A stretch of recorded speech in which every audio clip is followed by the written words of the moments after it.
Introduction. How to get anything you want from anybody. Have you ever admired those successful people who seem to have it all? You see them chatting confidently at business meetings or comfortably at social parties. They are the ones with the best jobs, the nicest spouses, the finest friends, the biggest bank accounts, or the most fashionable zip codes. But wait a minute. A lot of them aren't smarter than you. They are not more educated than you. They are not even better looking. So what is it? Some people suspect they inherited it. Others say they married it or were just plain lucky. What it boils down to is their more skillful way of dealing with fellow human beings. You see, nobody gets to the top alone. Over the years, people who seem to have it all have captured the hearts and conquered the minds of hundreds of others who helped boost them, rung by rung, to the top of whatever corporate or social ladder they chose. Wannabes wandering around at the foot of the ladder often gaze up and grouse that the big boys and big girls at the top are snobs. When big players don't give them their friendship, love, or business, they call them cliquish, or accuse them of belonging to an old boy network. The complaining little leaguers never realized the rejection was their own fault. They never knew they blew the affair, the friendship, or the deal because of their own communications fumbles. It is as though well-liked people have a bag of tricks, a magic, or a Midas touch that turns everything they do into success. What is in their bag of tricks? You will find a lot of things. A substance that solidifies friendships, a wizardry that wins minds, and a magic that makes people fall in love with them. Many years ago, a drama teacher, exasperated at bad acting in a college play, shouted, "No, no. Your body is belying your words. Every tiny movement, every body position divulges your private thoughts." Then he said something unforgettable. "The way you move is your autobiography in motion.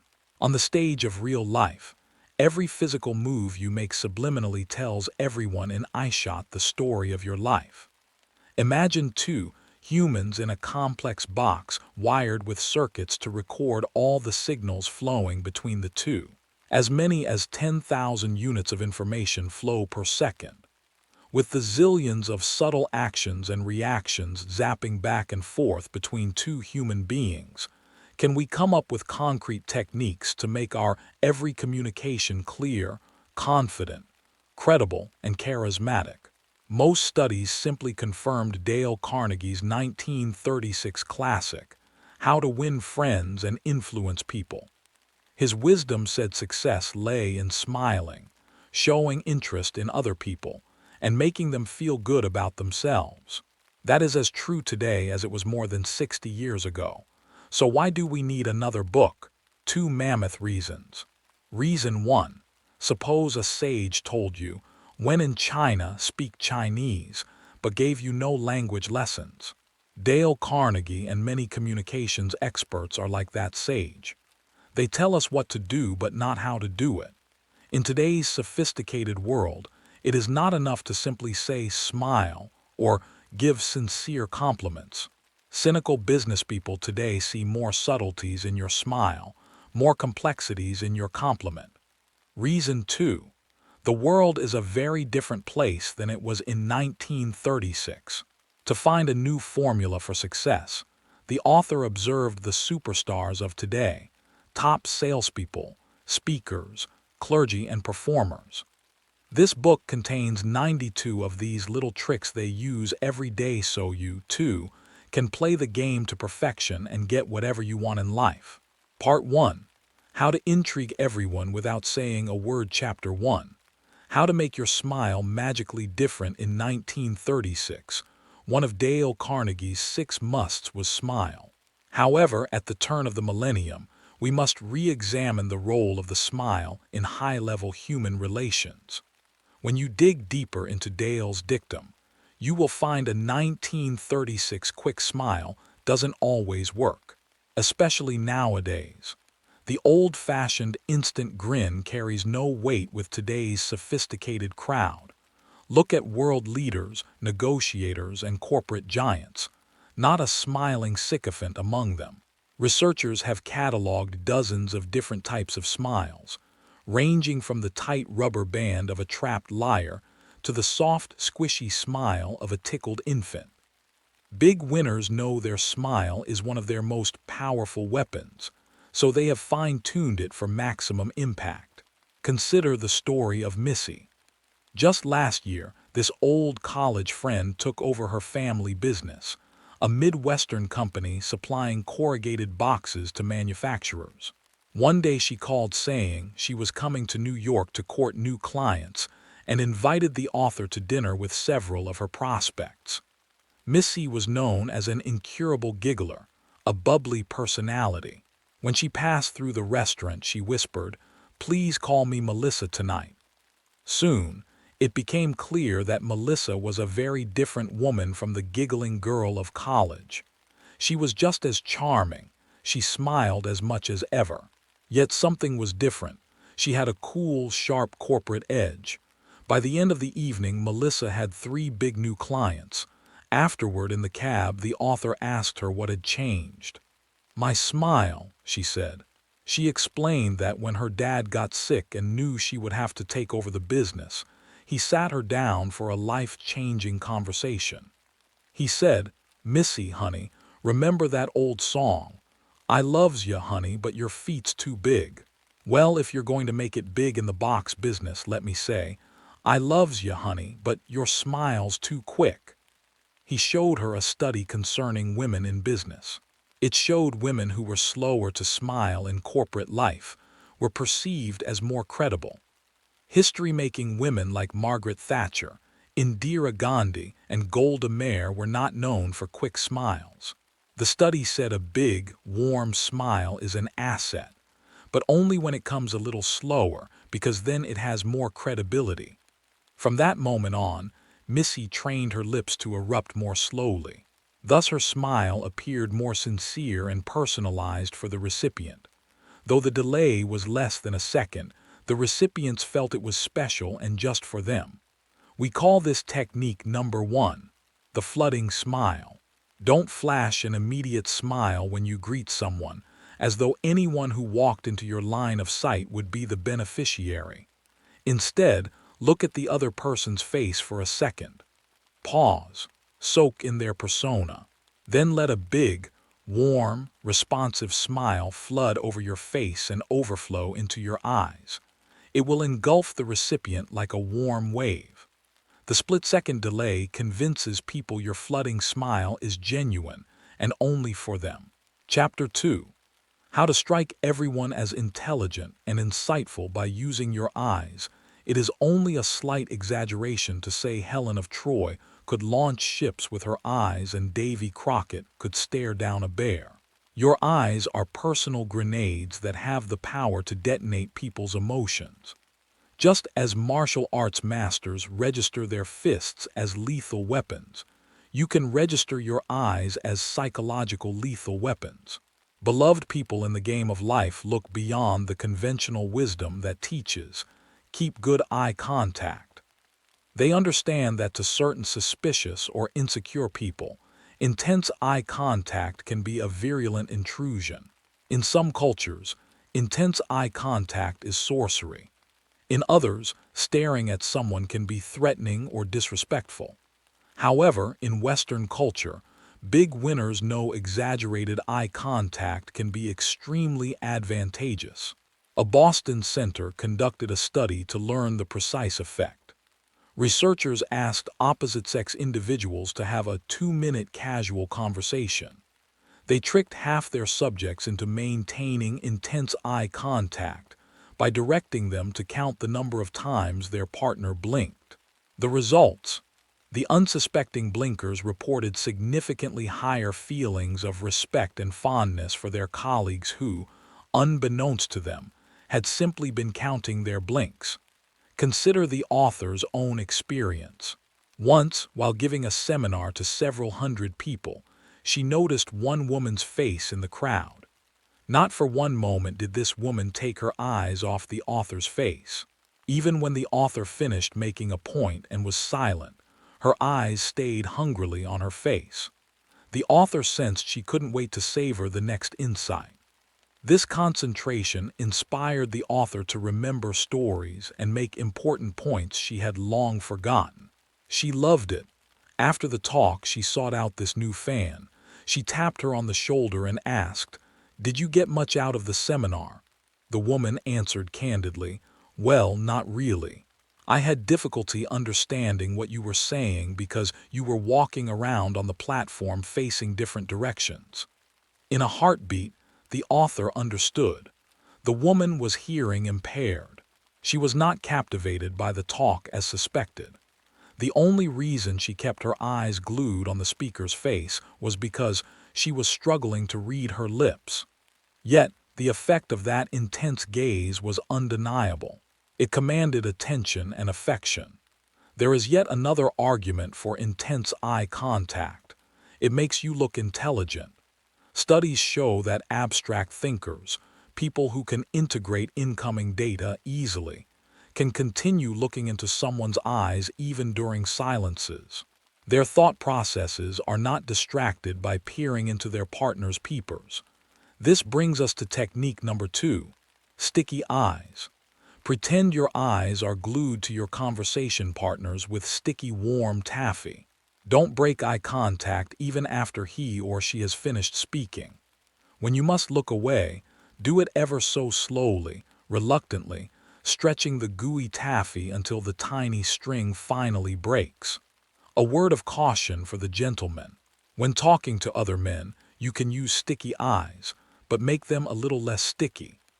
Yale researchers found that while women feel increased intimacy with more eye contact, some men feel threatened or hostile when stared at too long by another man. So with men, increase your contact just slightly to signal trust and straightforwardness. Now, we haul in the heavy eyeball artillery.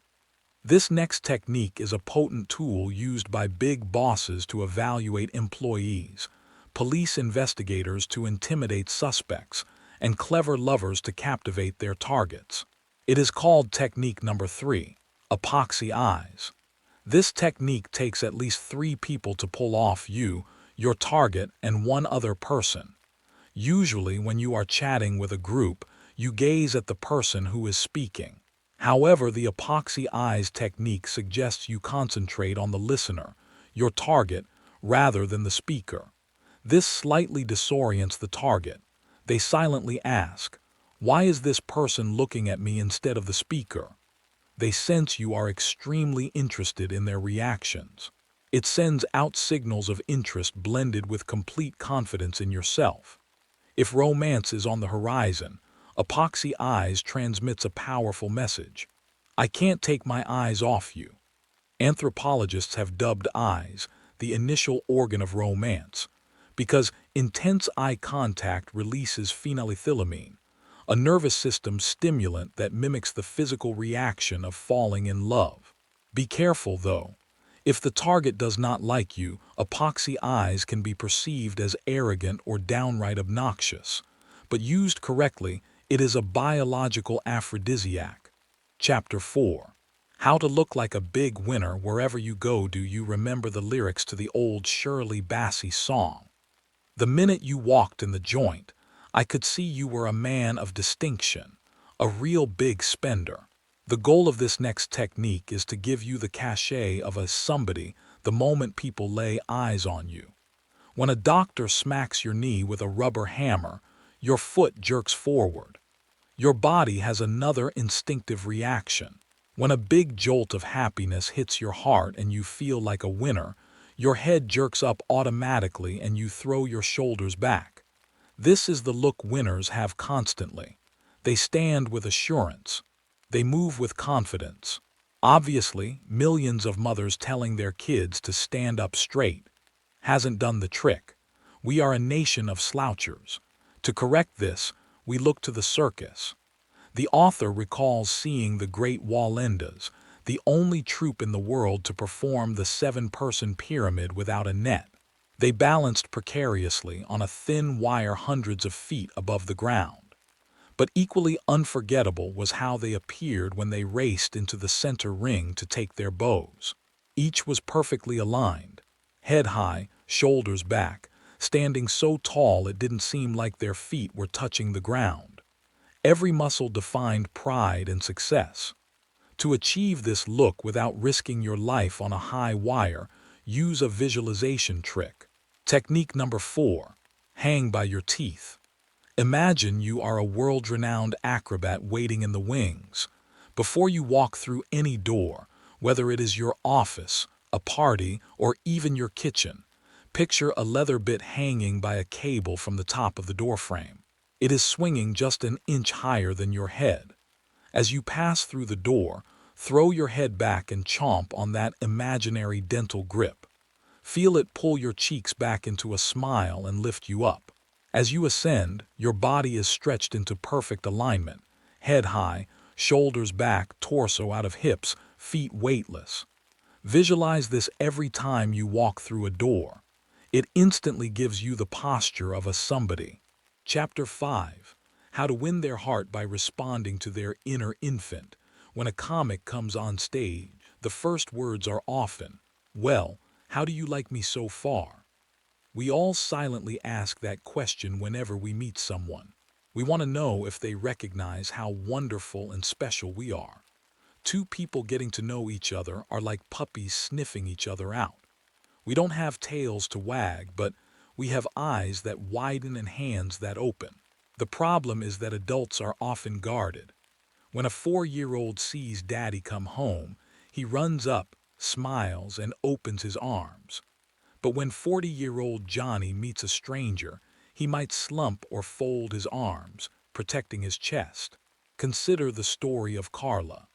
She was an attractive woman at a corporate party, but she was having no luck meeting men. When a desirable man would smile at her, she gave a quick, guarded half-smile and turned back to her conversation. Suddenly, a little 5-year-old boy named Willie tugged on her skirt. Carla's reaction was immediate and total. She beamed a giant smile, turned her body fully toward him, kneeled down, and welcomed him warmly. The author watched this and realized the difference. Carla treated the little boy like a VIP, but she treated the corporate men with caution. The author pulled Carla aside and gave her a challenge. "I want you to give the next man who smiles at you that same big smile you gave Willie. Turn toward him just like you did then." Carla tried it. Within minutes, she was deep in conversation with a new admirer. She had learned technique number 5, the big baby pivot. Give everyone you meet the big baby pivot. The instant you are introduced, reward your new acquaintance. Give the warm smile, the total body turn, and the undivided attention you would give a tiny tyke who crawled up to your feet and beamed a toothless grin. Pivoting 100% toward the new person shouts, "I think you are very, very special." Chapter 6. How to make someone feel like an old friend at once. A very wise man named Zig Ziglar once said, "People don't care how much you know until they know how much you care about them." The secret to making people like you is showing how much you like them. Your body is a 24-hour broadcasting station, revealing precisely how you feel at any given moment. Unfortunately, when meeting someone new, our brains are often in overdrive. We become like Cassius in Shakespeare's Julius Caesar, having a lean and hungry look. We are thinking too much, sizing up the situation or fighting off shyness, instead of responding with candid friendliness.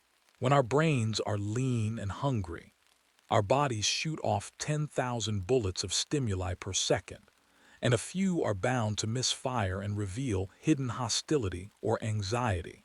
We need a way to trick our bodies into reacting perfectly. To do this, we look at how we behave with close friends. When we see someone we love, we respond warmly from head to toe without a thought. Our lips part happily, we step closer, our arms reach out, and our palms turn up. This brings us to technique number 6, hello old friend. When meeting someone, play a mental trick on yourself. In your mind's eye, see him or her as an old friend, someone you had a wonderful relationship with years ago but lost track of. Suddenly, the party or meeting has reunited you. You are so happy. Obviously, you don't actually hug them or say, "Great to see you again." You simply say, "Hello," or "I am pleased to meet you." But inside, the delight of rediscovery fills your face and softens your body language. The joyful experience starts a chain reaction in your body, from the softening of your eyebrows to the positioning of your toes. This technique creates a self-fulfilling prophecy. When you act as though you like someone, you start to genuinely like them. And studies show that people express much higher respect and affection for those who appear to like them. Love begets love. Chapter 7. How to come across as 100% credible to everyone. Helen, a highly respected headhunter, claimed she could almost always tell when an applicant was lying. She described an interview where an applicant sat calmly with her hands in her lap while discussing her salary and duties. But when asked why she left her previous job, her eyes darted away. She shifted in her seat, and she crossed her legs. Helen probed further until she uncovered the truth. The applicant had been fired. While trained interrogators know exactly what to look for, most of us just have a gut feeling when someone isn't being forthright. We sense it when a person fidgets. The problem is, sometimes we fidget not because we are lying, but because we are nervous, or the room is hot, or our collar is tight. Unfortunately, listeners don't distinguish between nervous fidgets and lying fidgets. Even though erroneous, fidgety movements give listeners a sense that something just isn't right. Professional communicators consciously squelch these signs. They know that in the famous 1960 presidential debate, Richard Nixon's fidgeting and brow mopping helped lose him the election against the calm John F. Kennedy. To appear credible, you must use technique number 7. Limit the fidget. Whenever your conversation really counts, let your nose itch, your ear tingle, or your foot prickle. Do not fidget, twitch, wiggle, squirm, or scratch. And above all, keep your paws away from your puss. Hand motions near your face are a major giveaway of nervousness or deceit. Chapter 8. How to read people like you have ESP. In the early 1900s, a sensation swept through Berlin. A horse named Hans, owned by a man named Herr von Osten, appeared to possess human-level intelligence. This wasn't just a circus trick. Hans could do arithmetic, adding, subtracting, dividing, and even mastering multiplication tables by tapping his right front hoof. He went further. Hans learned the alphabet. He could tap out answers to questions about history, geography, and human biology. He could scan a crowd and tap out exactly how many people were wearing glasses. The world was captivated. Was he a genius or a fraud? An official commission of scientists, veterinarians, and cavalry officers was formed to decide. Suspecting von Osten was secretly signaling the horse, they barred him from the auditorium. Hans was left alone with a suspicious audience. The result? Hans still got the answers right. It took a second commission to finally uncover the truth. They found that if the questioner didn't know the answer or whispered it so Hans couldn't hear, the horse failed. Hans wasn't doing math. He was doing something far more impressive. He was a master of body language. When Hans began tapping, the audience would instinctively tense up. They leaned in. When Hans reached the correct number, the audience would collectively exhale or slightly relax their muscles. Hans simply watched for that physical release of tension and stopped tapping immediately. This brings us to technique number 8, Hans's horse sense. If a horse can do it, so can you. The author suggests watching television with the sound off to practice seeing how performers' expressions reveal their thoughts. But the real application is in conversation. Make it a habit to get on a dual track while talking. Express yourself, but keep a keen eye on how your listener is reacting. Are they smiling, nodding, or holding their palms up? They like what they are hearing. Are they frowning, looking away, or clenching their knuckles? They don't. Look closer. Are they rubbing their necks, stepping back? Are their feet pointing toward the door? These are signs they want to escape. Are they steepling their hands? They might feel superior. Don't just broadcast your message. Monitor the reception. If you spot these signals, adjust your approach immediately. That is true horse sense. Chapter 9. How to make sure you don't miss a single beat. Have you ever watched professional skiing on television? Picture the athlete at the top of the piste. Every muscle is primed and poised. If you look deeply into his eyes, you will see he is having an out-of-body experience. In his mind's eye, he is already swooshing down the slope, zapping back and forth between the poles, and sliding across the finish line in record time. He is visualizing. All top athletes do it: divers, runners, jumpers, acrobats. They visualize their magic before they perform it. They hear the sound of the wind, they smell the grass, they feel the twitching movements in their muscles. Visualization is not just psychological mumbo-jumbo, it produces tangible results. Consider the story of Richard, a friend of the author who runs marathons. 3 weeks before the big New York Marathon, Richard was in a car accident. He wasn't badly injured, but he was laid up in bed for 2 weeks. His friends assumed he was out of the race. Yet on that crisp November morning, Richard showed up in his running shoes. His friends cried out, "Richard, are you crazy? You're in no shape to run." He replied, "My body may have been in bed, but I've been running." He explained that every day, right there on his mattress, he ran 26 miles and 385 yards in his imagination. He saw the sights, heard the sounds, and felt the exertion. Miraculously, Richard finished the marathon without injury and without excessive fatigue. His visualization had kept his muscles and mind primed. This same power applies to your social interactions. If you visualize yourself as a confident communicator before you walk into a room, the results are automatic. This brings us to technique number 9. Watch the scene before you make the scene. Rehearse being the super somebody you want to be ahead of time. Before you walk through the door of a party, a meeting, or a convention, visualize yourself walking around with hang by your teeth posture. See yourself shaking hands, smiling the flooding smile, and using sticky eyes. Hear yourself chatting comfortably. Feel the pleasure of knowing you are in peak form and that everyone is gravitating toward you. Think of yourself in these first moments like a rocket taking off. When the folks at Cape Kennedy aim a spacecraft for the moon, a mistake of a millionth of a degree at the beginning means missing the moon by thousands of miles. Likewise, a tiny body language blooper at the outset of a relationship may mean you will never make a hit with that person. Visualize perfection and you will stay on course. Part 2. How to know what to say after you say hi. Chapter 10. How to start great small talk. Just as the first glimpse of you should please their eyes, your first words should delight their ears. Your tongue is a welcome mat embossed with either welcome or go away. To make people feel welcome, you must master small talk. For many, the phrase small talk drives a stake into their hearts. Invite them to a party where they don't know anyone, and it mainlines queasiness into their veins.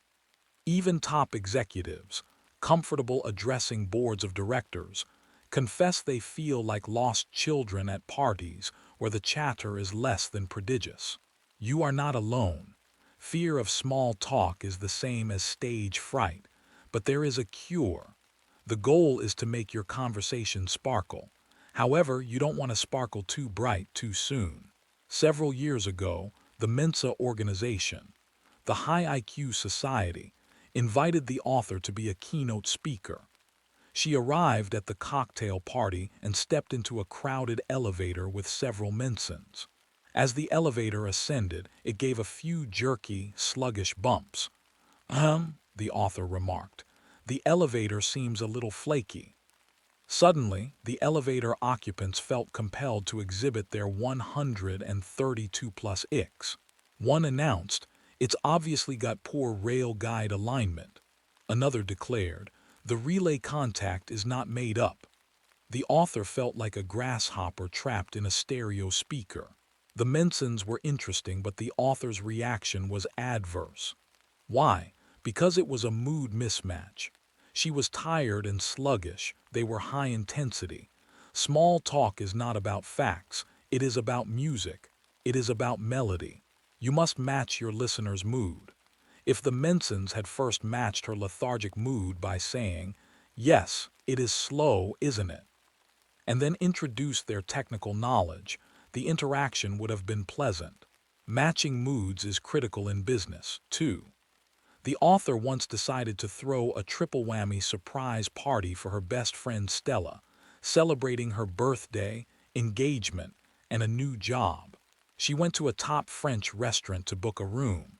She walked in, floating on air, bubbling with excitement. The maitre d' was seated, languidly looking over his book. When the author excitedly babbled about the triple celebration, he didn't move a muscle. He simply said in a monotone, "Z room ease in Z back. You can go Z eat if you like." Crash. What a party pooper. His morose mood kicked all the spirit out of her. She left immediately and took her business elsewhere. Every mother knows this instinctively. When a baby is crying, she doesn't shout, "Quiet." She picks the baby up and makes sympathetic crying sounds, matching the baby's misery for a moment before transitioning to happy sounds. This leads to technique number 10. Make a mood match. Before opening your mouth, take a voice sample of your listener to detect his or her state of mind. Take a psychic photograph of the expression to see if your listener looks buoyant, bored, or blitzed. If you ever want to bring people around to your thoughts, you must match their mood and voice tone, if only for a moment. Chapter 11. How to sound like you've got a super personality, no matter what you're saying. Once, at a party, the author spotted a fellow surrounded by a fan club of avid listeners. He was smiling, gesticulating, and obviously enthralling his audience. She went over to listen to this fascinating speaker and eavesdropped for a minute. Suddenly, it dawned on her. The fellow was saying the most banal things.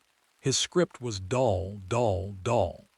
But he was delivering his prosaic observations with such passion that he held the group spellbound. It convinced her that it is not what you say, it is how you say it. People often ask, "What is a good opening line when I meet people?" The answer is the same one a former coworker named Dottie used to give when asked what she wanted for lunch. Anything. Dottie thought she was being obliging, but anything is frustratingly vague. However, in conversation, anything really is the right answer, as long as it puts people at ease and sounds passionate. You put people at ease by convincing them they are okay and that the two of you are similar. To understand why banality creates a bond, look to the story of Samuel I. Hayakawa, a brilliant linguistic analyst and former U.S. Senator. In early 1943, shortly after Pearl Harbor, Hayakawa was waiting at a railroad station in Wisconsin. Being of Japanese origin during the war, he noticed people staring at him with suspicion and fear. One couple with a small child stared with special uneasiness. Hayakawa knew he needed to put them at ease. He didn't launch into a speech about his patriotism. He simply made an unoriginal remark. He said to the husband that it was too bad the train was late on such a cold night. The man agreed. Hayakawa went on to remark that it must be difficult to travel with a small child in winter. The husband agreed again. Hayakawa then asked the child's age and commented on his strength. By now, the tension was relaxing. Eventually, the man felt comfortable enough to ask Hayakawa the question on his mind. "You're Japanese, aren't you? Do you think the Japs have any chance of winning this war?" Hayakawa replied with a totally unoriginal opinion, one that hundreds of radio commentators were saying at the time. about the lack of coal and oil in Japan making a victory against an industrialized nation impossible. Because the remark sounded familiar, the man agreed at once with genuine relief. By the end of the encounter, the couple had invited Hayakawa to visit their home for dinner. All of this was achieved through admitted common and unoriginal small talk delivered with sincerity. This brings us to technique number 11, prosaic with passion. Worried about your first words. Fear not, because 80% of your listener's impression has nothing to do with your words anyway. Almost anything you say at first is fine. No matter how prosaic the text, an empathetic mood, a positive demeanor, and passionate delivery make you sound exciting. There is one exception to the say anything rule. The author calls it the anything except liverwurst rule. If the first words out of your mouth are a complaint, people label you a complainer. If they are rude, you are a creep. If they are unpleasant, you are a stinker. Other than those downers, anything goes. The trick is to ask your prosaic question with passion to get the other person talking. Chapter 12. How to make people want to start a conversation with you sometimes. You want people to approach you. Singles who are proficient at meeting potential sweethearts without an introduction have developed a devious technique that works equally well for corporate networking. It requires no exceptional skill, only the courage to sport a simple visual prop called a what's-it. A what's-it is anything you wear or carry that is unusual. A unique pin, an interesting purse, a strange tie, or an amusing hat. It is any object that draws people's attention and inspires them to approach you and ask, what's that? The author, for instance, wears an outmoded pair of glasses around her neck that resembles a double monocle. Often, the curious approach her to ask about it. She explains it is a lorgnette left by her grandmother. This immediately paves the way to discuss family history, antique jewelry, or aging eyes. This works for men, too. The author's friend Alexander carries Greek worry beads with him wherever he goes. He isn't worried. He just knows that any woman who wants to talk to him will come up and ask about them. Think about it. If you are at a party and see someone interesting, you are often racking your brain for an excuse to make the approach. A what's-it provides that excuse on a silver platter. Be a what's-it seeker, too.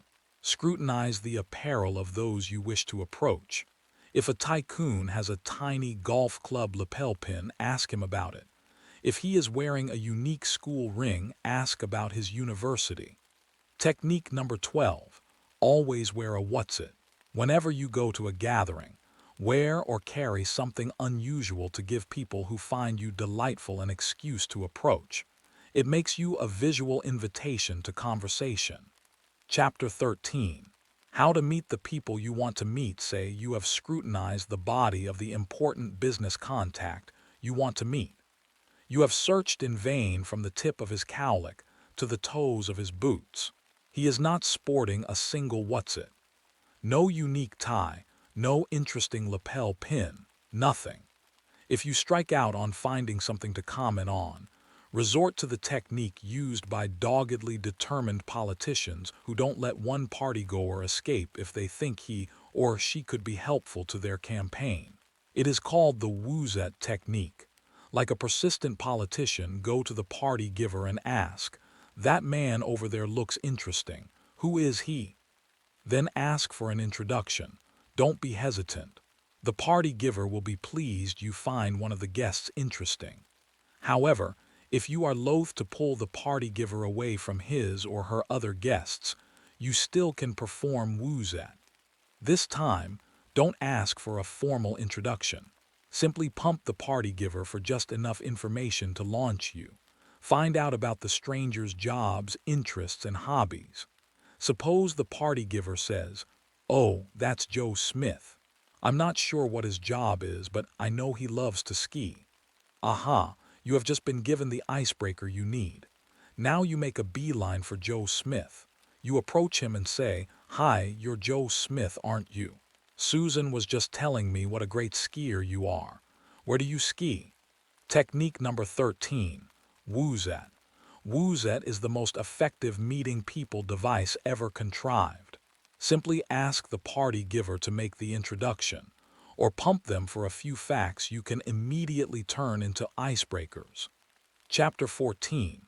How to break into a tight crowd. The woman you decided you must meet is wearing no what's it. You can't find the host to perform the woozat technique. To make matters worse, she is deep in conversation with a tight circle of friends. It seems quite hopeless to maneuver a meeting, doesn't it? You can't just walk up and say, "Excuse me, I just thought I'd eavesdrop in and say hello." No obstacle blocks the resolute politician. A politico would resort to the eavesdropping technique. Eavesdropping, of course, conjures images of clandestine activities, wiretapping, spies skulking in the shadows, or Watergate break-ins. But it has historical precedent with politicians, so in a pinch it works. Here is how you execute it at a party. Stand near the group of people you wish to infiltrate. Open your ears. Wait for a word or two you can use as a wedge to break into the group. Then jump in with, "Excuse me, I couldn't help overhearing that you," and fill in the blank. For example, if they are talking about travel, you say, "Excuse me, I couldn't help overhearing your discussion of Bermuda. I'm going there next month for the first time. Any suggestions?" Will they be taken aback? Momentarily. Will they get over it? Momentarily. You are now in the circle and can direct your comments to your intended target. Technique number 14. Eavesdrop in. No what's it. No host for woozat. No problem. Just sidle up behind the swarm of folks you want to infiltrate and open your ears. Wait for any flimsy excuse and jump in with, "Excuse me, I couldn't help but overhear." Chapter 15. How to make "Where are you from?" sound exciting. You wouldn't dream of going to a party naked. And I hope you wouldn't dream of letting your conversation be exposed naked and defenseless against the two inevitable assaults. Where are you from? And what do you do? When asked these questions, most people, like clunking a frozen steak on a china platter, drop a brick of frozen geography or a baffling job title on the asker's conversational platter. Then they slap on the muzzle. Imagine you are at a convention. Everyone you meet asks, "And where are you from?" When you give them the short form naked city answer, "Oh, I'm from Muscatine, Iowa, or Winnemucca, Nevada," what can you expect except a blank stare? Even if you are from a big city like New York or Chicago, you will often receive a panicked look from all but American history professors. They are rapidly racking their brains thinking, "What do I say next?" Do humanity and yourself a favor.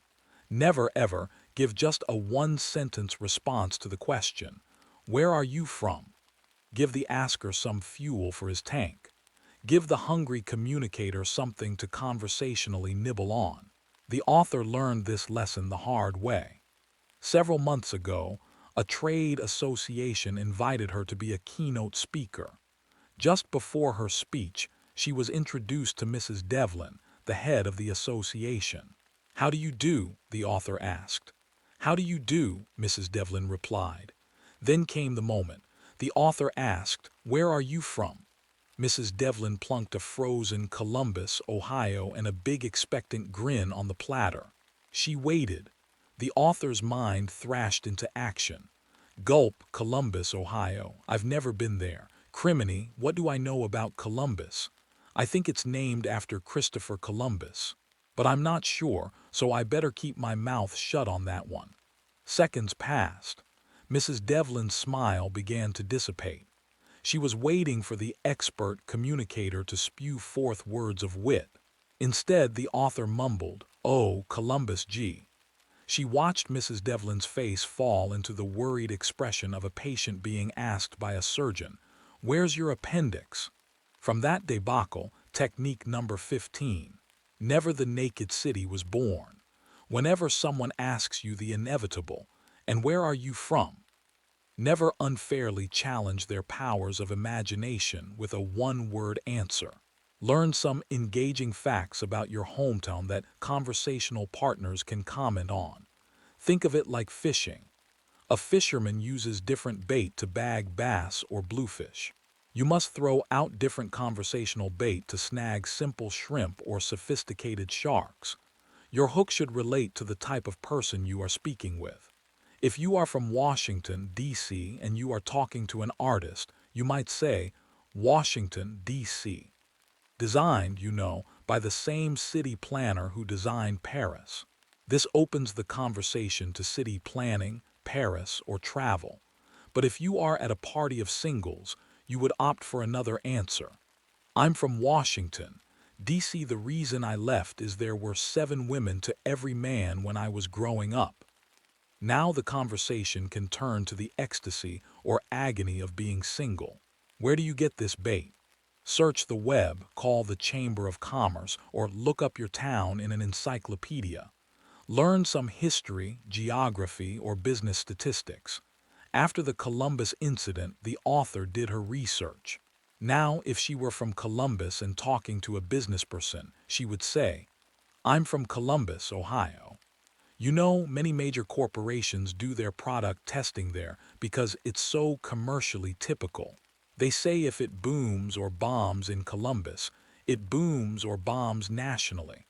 Talking to someone with a German last name. Columbus has a historic German village with wonderful 1850s-style houses. Talking to a history buff. Yes, it was named after Christopher Columbus, and a replica of the Santa Maria is anchored in the river. And if you truly can't think of anything, try this goodie. I'm from Columbus, Ohio. I have to say Ohio because there is also a Columbus in Arkansas, Georgia, Indiana, Kansas, Kentucky, Mississippi, Montana, Nebraska, New Jersey, New Mexico, North Carolina, North Dakota, Pennsylvania, Texas, and Wisconsin. That spreads the conversational possibilities to 15 other states. A quick postscript. The author later mentioned her trauma to a friend named Jeff, who lives near Columbus. Jeff explained that he actually lives in a smaller town just minutes outside the city called Gehenna. Gehenna means hell in Hebrew, he said. He then went on to explain why he thought ancient Hebrew historians were clairvoyant. Jeff would never lay a naked city on a listener. Chapter 21. How to get him happily chatting so you can slip away if you want to. Every father smiles when his little tyke begs, Daddy, tell me the story again about the 3 little pigs. Daddy knows Junior wants to hear it again because he enjoyed it so much the first time. This next technique, called encore, plays on that same human desire to be appreciated. It serves 2 purposes. It makes your conversation partner feel like a star, and it is a great way to resuscitate a dying conversation or slip away from one. The author once worked as a cruise director on a ship with Italian officers. Each week, the captain held a cocktail party. The officers, unfortunately, tended to clump together, speaking Italian and ignoring the American passengers. It was the author's job to get them to mingle. One night, there was a dramatic incident. A laborer on a nearby freighter had been injured. A needle-thin piece of metal had shot into his eye. The author's ship responded to the distress signal. In the middle of the night, the ship's doctor, Dr. Rossi, successfully removed the metal and saved the man's sight. At the next cocktail party, the author faced the usual problem: silent officers and awkward passengers. She dragged Dr. Rossi over to a group and said, just last week, Dr. Rossi saved the eyesight of a seaman on another ship after a dramatic midnight rescue. Dr. Rossi, I'm sure these folks would love to hear about it. It worked like a magic wand. Dr. Rossi, usually monosyllabic in English, suddenly became eloquent. He loved retelling the story of his heroism. The passengers were enthralled. The author realized she had a winner. She grabbed the captain. Captain, why don't you tell these folks about the dramatic midnight rescue you made last week? He, too, launched into the story. For the rest of the season, the author kept the parties spinning by asking officers to repeat their glory stories to different groups. Technique number 21. Encore. The sweetest sound a performer can hear is encore. The sweetest sound a conversation partner can hear is, tell them about the time you. Whenever you are at a meeting or party with someone you know, think of a good story they have told you. Choose one where they shine, not one where they look foolish. Then, turn the spotlight on them and request a repeat performance. The added benefit. Once you get them started on a long story to a new audience, you can sneak off and find more interesting company. Chapter 22. How to come across as a positive person. Often, people think that to build rapport, they should share a secret or make a confession to show they are human. They air their youthful battles with bedwetting or their present struggles with gout. Sometimes this works, if you are already established. Presidential candidate Adlai Stevenson charmed a nation with the holes in his shoes. But if you are not a superstar, play it safe. Keep the skeletons in the closet until later. People don't know you well enough to put your foibles in context. If you tell a new acquaintance you have been married 3 times or caught shoplifting as a teen, they might wonder, what else is hiding? A criminal record. Technique number 22. AC centuate the positive. When first meeting someone, lock your closet door. Save your skeletons for later. You and your new friend can have a good laugh over them once the relationship is solid. But for now, accentuate the positive and eliminate the negative. Chapter 23. How to always have something interesting to say. You have heard people whine, I can't go to the party. I haven't got a thing to wear. When was the last time you heard someone say, I can't go to the party, I haven't got a thing to say? You wouldn't walk out the door without checking your outfit in the mirror. Yet, many people walk into a room full of strangers without a single topic prepared. They leave there conversing to chance. The best way to ensure you are conversationally in the swing of things is to listen to a newscast just before you leave. Whatever is happening in the world, fires, floods, stock market crashes, pulverizes into great conversational fodder. The author attributes this technique to a rather unusual source. Sydney Biddle Barrows, the famed Mayflower Madam. Sydney ran a high-end escort service. She had a strict rule for her employees. They had to read the daily newspaper or listen to the news before every appointment. Why? Because feedback showed that 60% of the time was spent chatting, not doing other things. Sydney knew that being a good conversationalist was part of the package. When she initiated this rule, business increased significantly. Clients loved the fascinating women who could talk about current events. Technique number 23. The latest news. Don't leave home without it. The last move to make before leaving for a party is to turn on the radio or scan a newspaper. Anything that happened today is good material. Knowing the big news is also a defensive move. It stops you from asking, what is everybody talking about? And putting your foot in your mouth. Part 3. How to talk like a VIP. Welcome to the human jungle. When 2 tigers prowl through the wilderness and chance upon one another, they freeze. Instinctively, they calculate. If this came to a fight, who would win? Humans do the exact same thing. In the corporate or social jungle, when we meet someone, we are instantaneously sizing them up. We aren't looking at their claws, we are judging their communication skills. We sense the truth. 85% of success in life is directly due to communication skills. It doesn't take long for people to recognize who is an important person. One cliché, one insensitive remark, or one overanxious reaction can demote you professionally or personally. The following techniques are designed to help you make the moves of a big winner. Chapter 24. How to find out what they do without even asking. To size each other up, the first question little cats usually ask is, And what do you do? Then they crouch there, twitching their whiskers, waiting to pronounce judgment based on the answer. Big cats never ask this question outright. Why? Because it can be rude. In an era of downsizing and corporate shifting, the question can induce panic. Furthermore, asking, "What do you do?" can belittle the talented woman who has chosen to devote herself to motherhood, making her feel she has to apologize for just being a housewife. Finally, big winners avoid the question because it suggests they aren't used to mixing with the wealthy. The author notes that at posh parties on Easy Street, nobody asks, "What do you do?" Because many of the guests don't do anything. They don't work for a living. So how do you find out what someone does without being rude? You use technique number 24. What do you do not? Instead of the standard interrogation, ask, "How do you spend most of your time?" This gracious phrasing lets the downsized employee off the hook. It validates the mother's choice.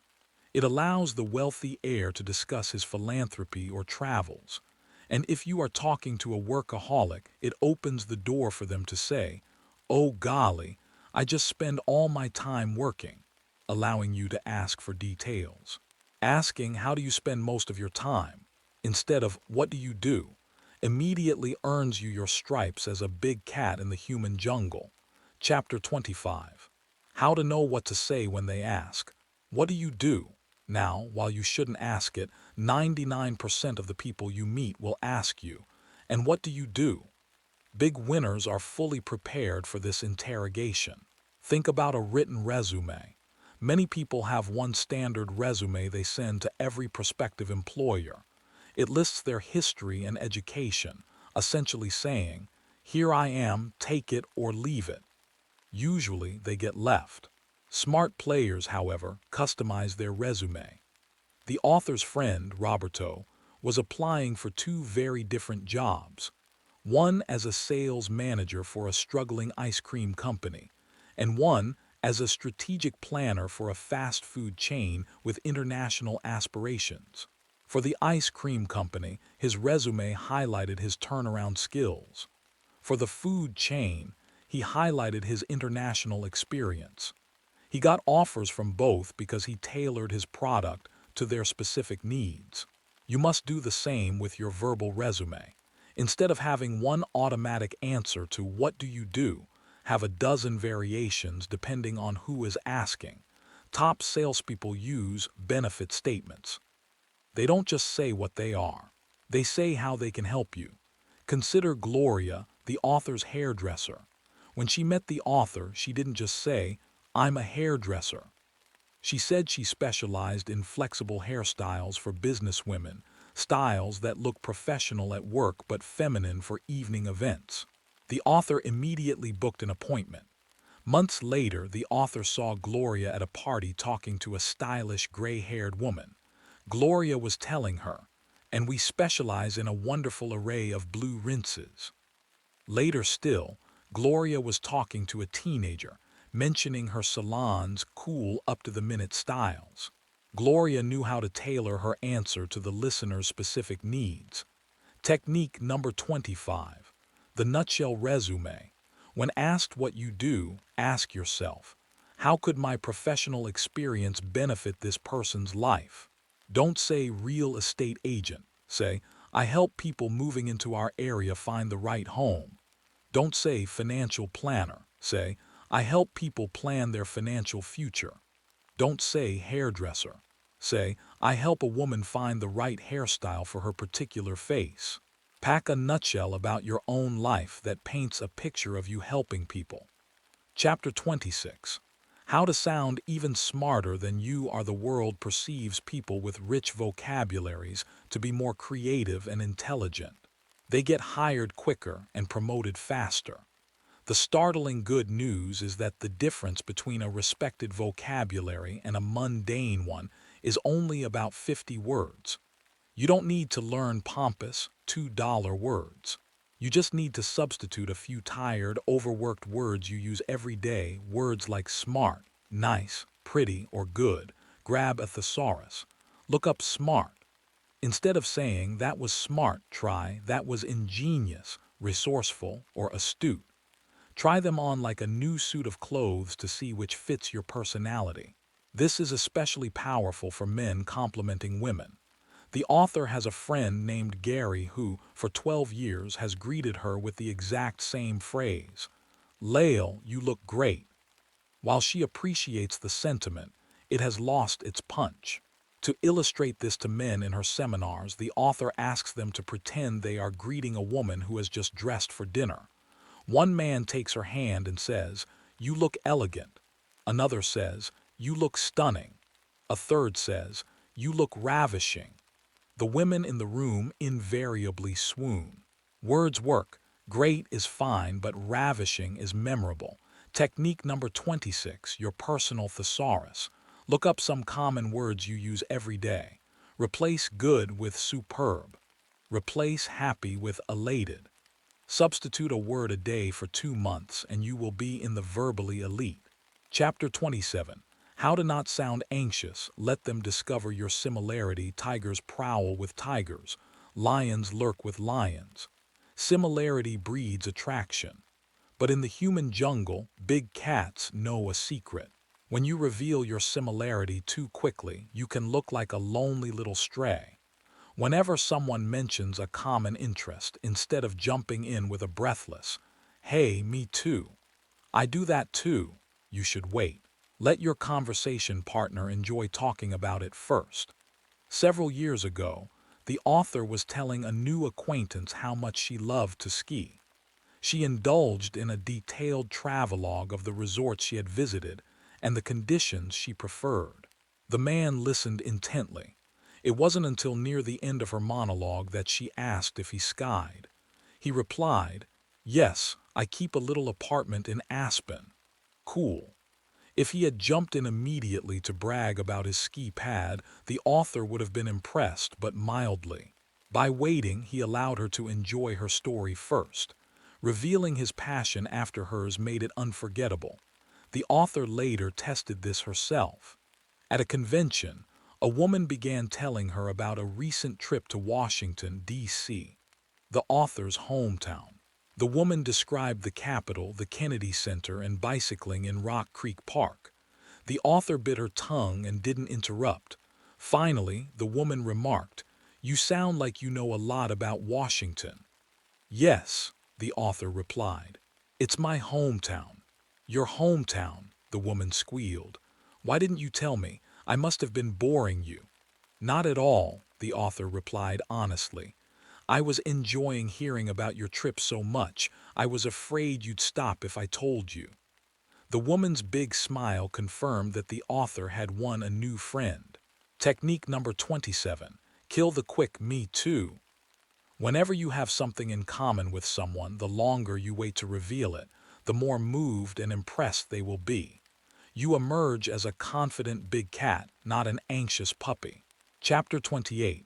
How to be a you firstie to gain their respect and affection. Big winners know there is a three-letter word more potent than sex to get people's attention. That word is you. Why is it so powerful? Because humans are inherently self-centered. From infancy, we translate every action and word into, "How does that affect me?" Consider a simple invitation. If you ask a colleague, "There's a really good new Indian restaurant. Will you join me?" She has to pause and think, "Is it good for me? Will I like it?" Suppose instead you say, "Jill, you will really love this new Indian restaurant. Will you join me?" You have already translated it into her terms. She is more apt to say yes. This works in high-stakes situations too. If you ask your boss, "Can I take Friday off?" she has to mentally translate that into, "Can I do without this employee?" But if you ask, "Boss, can you do without me Friday?" you hit her pride button. She thinks, "Of course I can manage," and grants the request. The author tested this on the streets of San Francisco while lost. She stopped a couple and asked, "Excuse me, I can't find the Golden Gate Bridge." They shrugged and pointed vaguely. She tried again with the next couple, using the YOU technique. "Excuse me, could you tell me where the Golden Gate Bridge is?" Of course, they said, by phrasing it as a challenge to their ability. Could you tell me? She engaged them.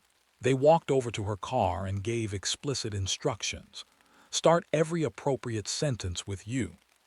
It immediately grabs your listener's attention. It pushes the pride button and saves them the effort of translating your words into their own terms. Chapter 16. How to come out a winner every time they ask. And what do you do? Third only to death and taxes is the assurance that a new acquaintance will ask. And what do you do? Most people, like clunking a frozen steak, drop a naked job title. I'm an actuary. I'm an auditor. I'm an astrophysicist. You leave the poor fish flopping on the deck, feeling like a nincompoop asking, what kind of astrophysizing do you do? Don't leave it to laymen to figure out what you really do. Flesh it out. Tell a little story your conversation partner can get a handle on. If you are an attorney and you are talking with a young mother, say, I'm an attorney. Our firm specializes in employment law. In fact, now I'm involved in a case where a company actually discharged a woman for taking extra maternity leave that was a medical necessity. A mother can relate to that. If you are talking to a business owner, say, I'm an attorney. My current case concerns an employer who is being sued by one of her staff for asking personal questions during the initial job interview. A business owner can relate to that. The author still harbors painful recollections of being tongue-tied by naked job flashers. One fellow at a dinner party said, I'm a nuclear scientist. Her weak that must be fascinating, reduced her to a mental molecule in his eyes. Another chap announced, I'm in industrial abrasives. Her response, well, golly, you must have to be a shrewd judge of character to be in industrial abrasives. It didn't fly. Just last month, a new acquaintance bragged, I'm planning to teach Tibetan Buddhism at Truckee Meadows Community College, and then clammed up. The author knew less about Truckee Meadows than she did about Tibetan Buddhism. Technique number 16. Never the naked job. When asked the inevitable, and what do you do, you may think I'm an economist or I'm an engineer is enough. It isn't. To someone outside your field, you might as well be saying, I'm a paleontologist. Flesh it out. Throw out some delicious facts about your job for new acquaintances to munch on. Otherwise, they'll soon excuse themselves, preferring the snacks back at the cheese tray. Chapter 17. How to introduce people like the host. With the most, ESD, we have all been there. You introduce two friends. Susan, I'd like you to meet John Smith. John, this is Susan Jones. Then you step back and wait for the magic. Instead, you get silence. Or worse, the awkward stumble. Smith, Susan asks. That's SMITH, isn't it? Golly, Susan, John stammers. Well, now there's an interesting name. Nice try, but forget it. The conversation dies before it even takes a breath. Don't blame John or Susan for being less than scintillating. The fault lies with the person who introduced them. By using naked names, you cast out a fishing line with no bait. You left the poor newlimits to flutter their fins and fish for a topic on their own. Big winners make sure conversation never dies in their midst. They use technique number 17, never the naked introduction. When they introduce people, they buy an insurance policy on the conversation with a few simple add-ons. Here is how a pro does it. Susan, I'd like you to meet John. John has a wonderful boat we took a trip on last summer. John, this is Susan Smith. Susan is editor-in-chief of Shoestring Gourmet magazine. Now look at the options you have given them. Susan can ask, what kind of boat do you have? Or where did you go on your trip? John can ask, what kind of food does your magazine cover? Or do you like to cook? You have padded the introduction with hooks they can grab onto. The conversation naturally expands to travel, life on the water, favorite recipes, or restaurants. But what if you don't want to mention jobs? Maybe someone is between engagements. In that case, mention a hobby or a talent.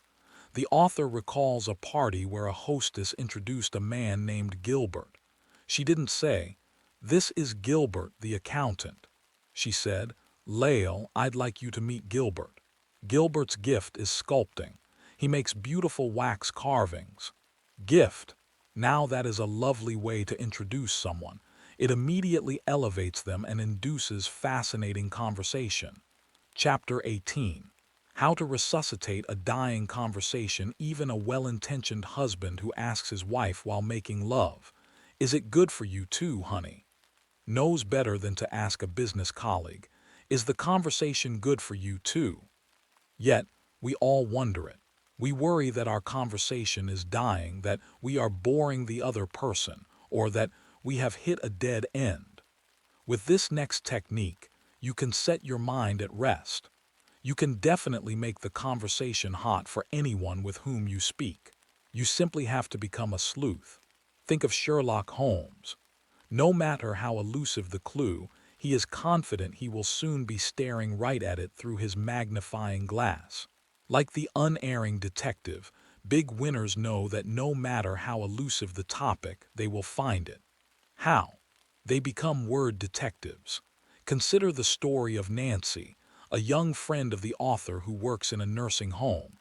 Nancy cares deeply about the elderly, but often grumbles about how crotchety and laconic some of her patients are. She struggled to relate to one particular woman, a cantankerous patient named Mrs. Otis. "One day," Nancy confided, "right after all those rainstorms we had last week, just to make conversation, I remarked to Mrs. Otis, 'Terrible storms we had last week, don't you think?' Mrs. Otis practically jumped down her throat. She said in a snippy voice, 'It's been good for the plants.'" Nancy was deflated. She felt the woman was obviously cutting her off. When she recounted this to the author asked, "Did you ever think to ask Mrs. Otis if she liked plants?" "Plants?" Nancy asked. She was being snippy. "Ask her," the author begged. The next day, a flabbergasted Nancy called back. "Lael, how did you know? Not only did Mrs. Otis love plants, but she told me she'd been married to a gardener. Today I couldn't shut her up. She went on and on about her garden and her husband." Here is the secret. Top communicators know ideas don't come out of nowhere. If Mrs. Otis thought to bring up plants, then she must have some relationship with them. Furthermore, by mentioning the word, it meant subconsciously she wanted to talk about plants. Suppose, instead of responding to the comment about the rain with "It's good for the plants," Mrs. Otis had said, "Because of the rain, my dog couldn't go out." The clue then would be the dog. Or suppose she grumbled, "It's bad for my arthritis." Now you know she wants to talk about her health. This leads us to technique number 18. Be a word detective. Like a good gumshoe, listen to your conversation partner's every word for clues to his or her preferred topic.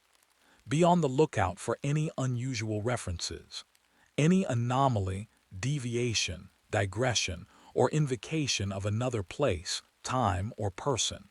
The evidence is bound to slip out. If they mention stamp collecting, you don't have to be a philatelist to keep the conversation going. You just have to spring on that subject like a sleuth on a slip of the tongue. When you pick up on the reference as though it excites you too, it parlays you into a conversation the stranger thrills too. Chapter 19. How to enthrall M with your choice of topic, them. Several years ago, the author attended a party saturated with what she calls swelligant folks, people leading high-flying, nifty lives. Afterward, she sat down with her friend Diane to debrief. "Diane," she asked, "of all the exciting people at the party, who did you enjoy talking to most?" Without hesitation, Diane replied, "Oh, by far, Dan Smith." Intrigued, the author began to grill her.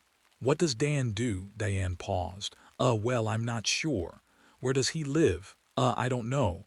"Well, what is he interested in?" "Well, we really didn't talk about his interests." "Diane," the author pressed, "what did you talk about?" "Well, I guess we talked mostly about me." Diane had just rubbed noses with a winner. Several months later, the author had the pleasure of meeting this mysterious Dan Smith. Because Diane's ignorance about his life had piqued her curiosity, the author made sure to find out who he really was. It turned out Dan lived in Paris, had a beach home in the south of France, and a mountain home in the Alps. He traveled the world producing sound and light shows for pyramids and ancient ruins. He was an avid hang glider and scuba diver. Does this man have an interesting life or what? Yet, when meeting Diane, Dan said nothing about himself. When the author told Dan how much Diane enjoyed meeting him, despite learning nothing about him, he simply replied, "Well, when I meet someone, I learn so much more if I ask about their life. I always try to turn the spotlight on the other person. Truly confident people know they grow more by listening than by talking, and in the process, they captivate the talker. This principle is also a secret weapon in sales." The author's colleague, Brian Tracy, a brilliant sales trainer, teaches his students about a giant spotlight. When that spotlight is shining on the product, the prospect is less interested. But when you shine the spotlight on the prospect, you make the sale. Salespeople take note. Keep your spotlight aimed away from you, only lightly on your product and most brightly on your buyer. You will do a much better job of selling yourself and your product. Technique number 19, the swiveling spotlight. When you meet someone, imagine a giant revolving spotlight between you. When you are talking, the spotlight is on you. When the new person is speaking, it is shining on him or her. If you shine it brightly enough, the stranger will be blinded to the fact that you have hardly said a word about yourself. The longer you keep it shining away from you, the more interesting he or she finds you. Chapter 20. How to never need to wonder, "What do I say next?" Moments arise, of course, when even conversationalists extraordinaire hit the wall. You are introduced to someone, you shake hands, and suddenly your mind goes blank. You fish for a topic to fill the awkward silence, but nothing comes. If you find yourself futilely fanning the embers of a dying conversation, here is a foolproof trick to get the fire blazing again. It is called parroting, named after that beautiful tropical bird that captures everyone's heart simply by repeating other people's words. Have you ever had the TV in the background tuned to a tennis match? You hear the ball going back and forth, clink clunk, clink clunk. Then suddenly silence. You look up immediately because the rhythm broke. Conversation works the same way. It is a ball going back and forth. When it is your turn to speak and you don't, the rhythm breaks. To keep the ball in play without doing any heavy lifting, simply repeat, or parrot, the last 2 or 3 words your companion said in a sympathetic, questioning tone. That throws the conversational ball right back in your partner's court. The author discovered the power of this technique with her friend Phil. Phil often picked her up at the airport. Usually, she was so exhausted that she would rudely fall asleep in the passenger seat. On one particular trip, she decided to test the parroting technique. As she slumped into the front seat, Phil mentioned he had gone to the theater the night before. "Theater?" the author parroted quizzically. "Yes, it was a great show," Phil replied, fully expecting the conversation to end there. "Great show," she parroted. Surprised by her interest, Phil continued, "Yes, it's a new show by Stephen Sondheim called Sweeney Todd." Sweeney Todd. Now Phil was fired up. "Yeah, great music and an unbelievably bizarre story." Bizarre story, that was all Phil needed. For the next half hour he recounted the entire plot of the London barber who murdered people. He sang the songs. He analyzed the lyrics. The author barely had to say a word. She half dozed while Phil entertained her. By the end of the ride, Phil probably thought it was one of the best conversations they ever had. And all she did was parrot a few of his phrases. Parroting is also a goldmine for salespeople. It acts as a can opener to pry open a customer's real needs and objections. A used car salesman named Paul credited a sale of a Lamborghini to parroting. Paul was walking around the lot with a prospect who said he was looking for a sensible car. Paul showed him every sensible Chevy and Ford on the lot. As they looked at one very sensible sedan, the prospect mumbled, "I'm not sure this car is right for me." Instead of arguing or moving to the next car, Paul simply parroted, "Right for you." "Well, yeah," the prospect said. "I'm not sure it fits my personality." "Fits your personality," Paul parroted. "You know, maybe I need something a little more sporty." "A little more sporty." "Well, those cars over there look a little more sporty." Aha! Paul's parrot had ferreted out the truth. The customer didn't want sensible, he wanted status. Paul walked him over to the Lamborghini and the prospect's eyes lit up. An hour later, the deal was done. Technique number 20, parroting. Never be left speechless again. Like a parrot, simply repeat the last few words your conversation partner says. That puts the ball right back in his or her court, and then all you need to do is listen. Chapter 29. How to make them feel you don't smile at just anybody. If you have ever seen a low-budget fashion catalog where the model wears the exact same plastic smile in every photo, whether she is in a wedding gown or a bikini, you know how insincere it looks. The author once stood in a receiving line on a cruise ship. A passenger with a radiant, shimmering smile moved down the line. When he shook the author's hand, he flashed a brilliant grin. She was transfixed. Then he moved to the next person. Same grin, and the next, same grin. By the fourth person, he looked like a Cheshire cat. His smile felt like a strobe light. Because he gave the same smile to everyone, it lost all its value. If he had given each person a slightly different smile, he would have appeared sensitive and insightful. Technique number 29, the exclusive smile. If you flash everybody the same smile like a Confederate dollar, it loses value. When meeting groups of people, grace each with a distinct smile. Let your smiles grow out of the beauty you find in each new face. Chapter 30. How to avoid sounding like a jerk in the movie Annie Hall. Diane Keaton meets Woody Allen and thinks, "Oh, I hope he's not a jerk like all the others." One of the quickest ways to make a big winner think you are a jerk is to use a cliché. If you tell a top communicator, "I was tired as a dog," or "she was cute as a button," you have laid a linguistic bomb. Big winners silently moan when they hear trite phrases. They might feel fit as a fiddle or happy as a lark, but they would never describe themselves that way. Why? Because using a cliché says, "My powers of imagination are impoverished. I can't think of anything original to say." It brands you as uncommonly common. Technique number 30. Don't touch a cliché with a 10-foot pole. Be on guard. Don't use any clichés when chatting with big winners. Not even when hell freezes over.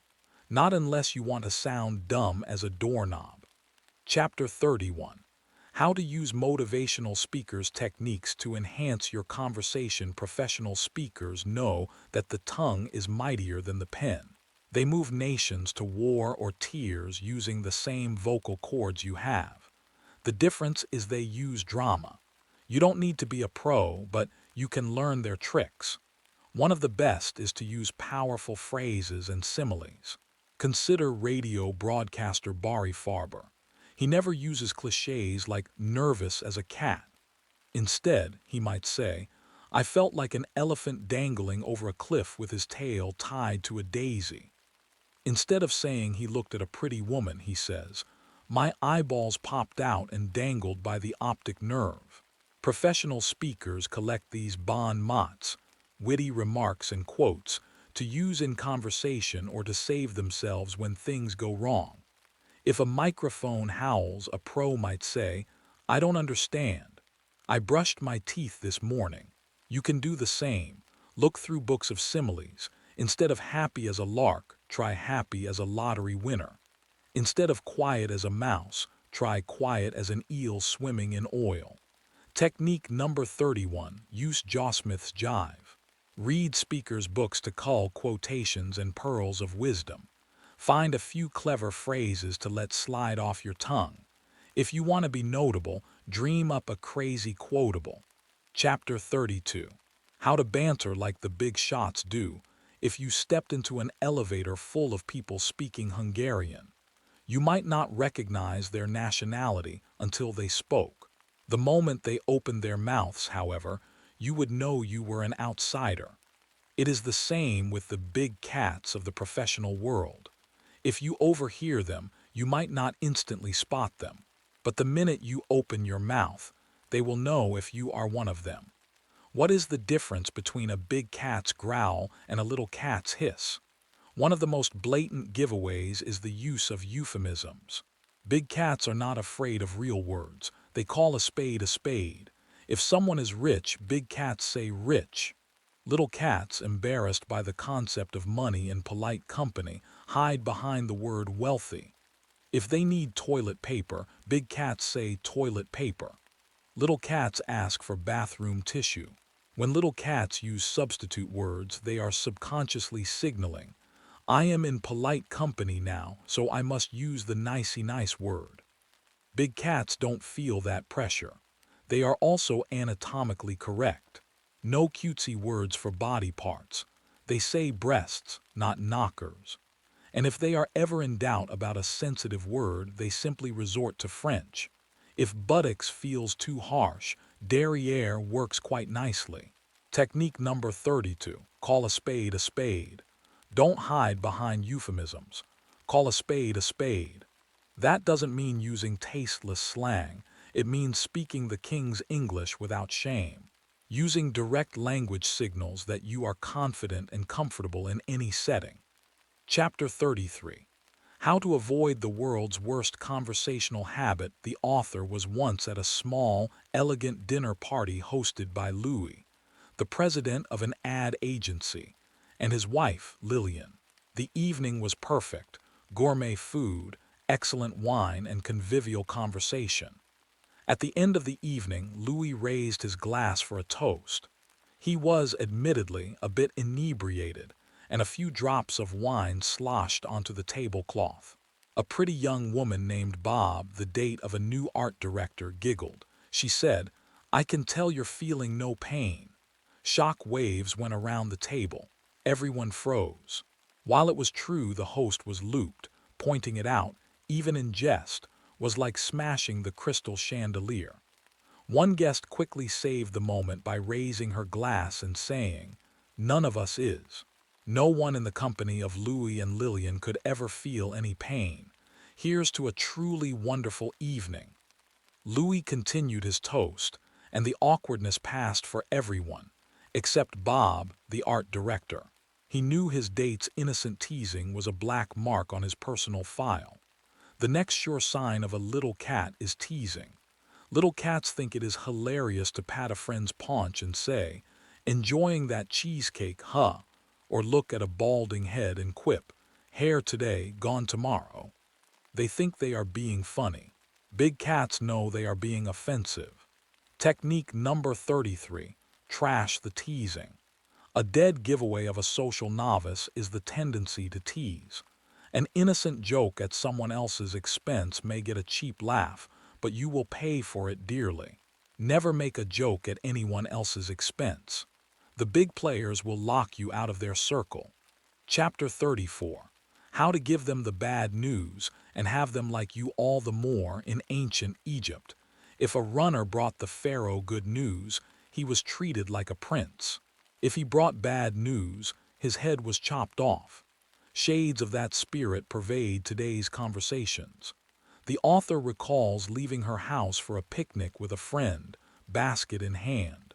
A neighbor rocking on his porch smiled and said, Oh boy, bad day for a picnic. The newscast says it's going to rain. She wanted to rub his face in her peanut butter sandwich, not because of the rain, but because of his smile. Similarly, when she raced to catch a bus and shoved cash across the counter, the sales agent grinned and said, Oh, That bus left 5 minutes ago. Dreams of decapitation. It is not the news that makes someone angry. It is the unsympathetic attitude with which it is delivered. Big winners know that when delivering bad news, they should share the sentiment of the receiver. If a hotel clerk cheerfully chirps that your room isn't ready, you want to punch him. If a doctor smiles while saying you need surgery, you hate him. Technique number 34. It's the receiver's ball. A pro throws the ball with the receiver in mind. Before delivering any news, consider how the receiver will take it. Deliver it with a smile, a sigh, or a sob, not according to how you feel, but according to how they will feel. Chapter 35. How to respond when you don't want to answer and wish they'd shut the heck up. One of the author's clients, Barbara, was a minister in the furniture business. She had recently separated from her husband and business partner, Frank.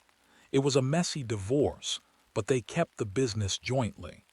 Soon after, at an industry convention, Barbara was seated at a gala dinner. Everyone was curious about the split, but most were too polite to ask. However, one woman couldn't contain herself. She leaned over and whispered, "Barbara, what happened with you and Frank?" Barbara, unruffled, took a spoonful of her cherry's jubilee and said, "We've separated, but the company is unaffected." The woman wasn't satisfied. "Are you still working together?" Barbara took another bite and repeated, in precisely the same tone, "We've separated, but the company is unaffected." The interrogator pushed harder. "Are you both still working in the company?" Barbara scooped up the last cherry, smiled, looked directly at her, and said again, "We've separated, but the company is unaffected." That shut her up. Barbara used the broken record technique to stop the cross-examination cold. Technique number 35. The broken record. Whenever someone persists in questioning you on an unwelcome subject, simply repeat your original response. Use precisely the same words in precisely the same tone of voice. Hearing it again usually quiets them down. If they hang on like a leech, the next repetition flicks them off. Chapter 36. How to talk to a celebrity. Suppose you have just settled in for dinner at a nice restaurant. You look over at the next table, and who do you see? Is it really him? Yes, it is. Woody Allen, or Bill Gates, or your favorite movie star. There the celestial body is in the flesh, sitting 10 feet away. What should you do? Nothing. Big shots don't slobber over stars. Let the luminary enjoy a brief moment of anonymity. If he casts a glance in your direction, give a smile and a nod. Then waft your gaze back to your dining companion. You will appear much cooler to your dinner partner if you take it all in stride. If you simply must make contact, wait until you or the celebrity is leaving. After the check has been paid, approach gracefully and say something like, "Mr. Allen, I just want to tell you how much pleasure your wonderful films have given me over the years. Thank you so much." Did you catch the subtlety? You are not complimenting his work. You aren't saying you write great movies. After all, who are you to judge? You can only speak from your own perspective. You tell him how much pleasure his work gave you. If you meet a corporate giant like Bill Gates, don't say, "You run a great company." He might think, "Lowly geek, who are you to judge?" Instead, tell him what an honor it is to work for him. If the star decides to engage you, treat it like a ballroom dance. He leads, you follow, and he tells you when the waltz is over. Also, be sensitive to the satellite. If the star is with a companion, direct some comments to him or her. Felicia, a talented trial lawyer married to a local TV host, told the author she hates going out because people gush over her husband and ignore her. It is frustrating for both of them. Finally, avoid the has-been trap. Don't tell Woody Allen how much you loved his 1980 film Stardust Memories. He wants to know you love his current work. Stick to the present or very recent past. Technique number 36. Big shots don't slobber. When chatting with a celebrity, don't compliment their work. Simply say how much pleasure or insight it has given you. If you do single out an accomplishment, make sure it is a recent one, not a memory getting yellow in their scrapbook. Chapter 37. How to make them want to thank you. To wrap up this section on sounding like a VIP, here is a simple maneuver. It creates the impression that you are a top communicator and encourages people to do nice things for you. Very simply, never let the phrase "thank you" stand naked and alone. Always make it "thank you for something." People use the bare "thank you" so often that listeners don't even hear it anymore. We say it to the newspaper vendor, the barista, the bus driver. Is that the same "thank you" you want to give a valued customer who just spent thousands of dollars? Or a spouse who cooked a delicious dinner? Dress it up. Say, "Thank you for coming. Thank you for being so understanding. Thank you for waiting. Thank you for being such a good customer." The author even uses this on airplanes. When disembarking, instead of a generic thanks, she says to the pilot, "Thanks for getting us here." The pilots often fall over themselves with appreciation because the gratitude feels specific and sincere. Technique number 37. Never the naked "thank you." Never let the phrase "thank you" stand alone. From A to Z, always follow it with "for." From "thank you for asking" to "thank you for zipping me up." Part 4. How to be an insider in any crowd. Chapter 38. How to be a modern-day Renaissance man or woman. Has it ever happened to you? You are at a party, and everyone is speaking gobbledygook. They are discussing faulty audits, code constraints, or the library market. You have no idea what they are talking about because you aren't an accountant, an architect, or a publisher. You stand there with a pasty smile, afraid to open your mouth. You are an outsider. Most people are like subway riders. They know where they get on and where they get off, but they know nothing about the rest of the system. They know their own pastimes, but all others are unvisited stations. The author introduced two single friends, Rita, an avid bowler, and Walter, a whitewater rafter. "Oh, you're a bowler," Walter said. "Yes," Rita smiled, waiting for questions about her high game. Silence. Lael tells me you're into water rafting," Rita tried. That must be exciting. Isn't it dangerous?" "No," Walter replied patronizingly. The conversation died. If Rita had run just one river or if Walter had bowled just one game, conversation could have flowed. How do you fix this? With technique number 38, scramble therapy. Once a month, scramble your life. Do something you would never dream of doing. Go hiking. Go to a stamp exhibition. Go to a chess lecture. Go ballooning. Why? Because it will give you conversational fodder for the rest of your life. Just one exposure gives you 80% of the conversational value. You learn the insider questions. The author is not a scuba diver, but she once took a 3-hour resort course in Bermuda. Sitting on the boat, she heard the divers talking. "Do you prefer wrecks or reefs? What's your bottom time? Have you been to Cozumel?" She now speaks scuba.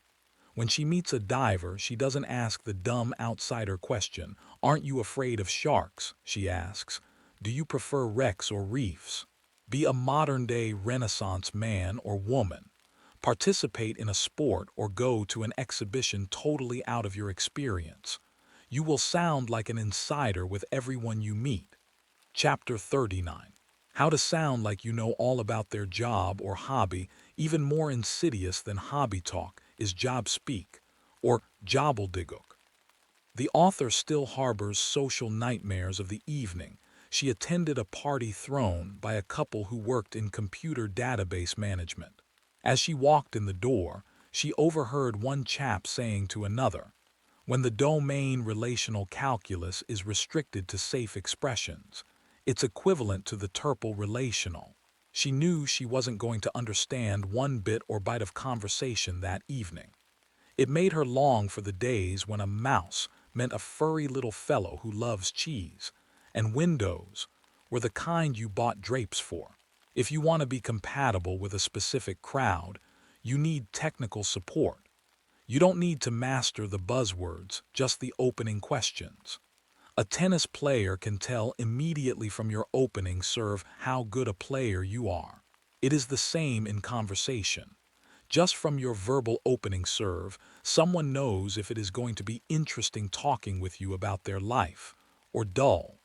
For example, if you meet a writer and ask, "When are you going to write the great American novel?" They know you are an outsider. But if you ask, "Do you write fiction or nonfiction?" Bingo, you know that is the first question writers ask each other. Every job has insider opening questions. When an astronaut meets another astronaut, he asks, "What missions have you been on?" Not, "How do you go to the bathroom up there?" A dentist asks another dentist, "General practice or specialty?" Not, "Heard any good pain jokes lately?" How do you learn these? Ask a friend in the field. Let's say you are invited to a gallery opening. Call your artist friend Sally. "Sally, I'm going to an art event. Give me a few good questions." Sally might say, "Ask them what medium they work in." That's the insider way to ask if they use acrylics or oil. She will also warn you, don't ask them to describe their work. They feel theirs is a visual medium that can't be described. And finally, don't ask if their work is in a gallery. That could be a sore point. Instead ask, "Is there any place I might see your work?" Technique number 39. Learn a little Jobblediggook. Big winners speak Jobblediggook as a second language. Before entering a room full of dentists, teachers, or carpenters, ask a friend who speaks the lingo to teach you a few opening questions.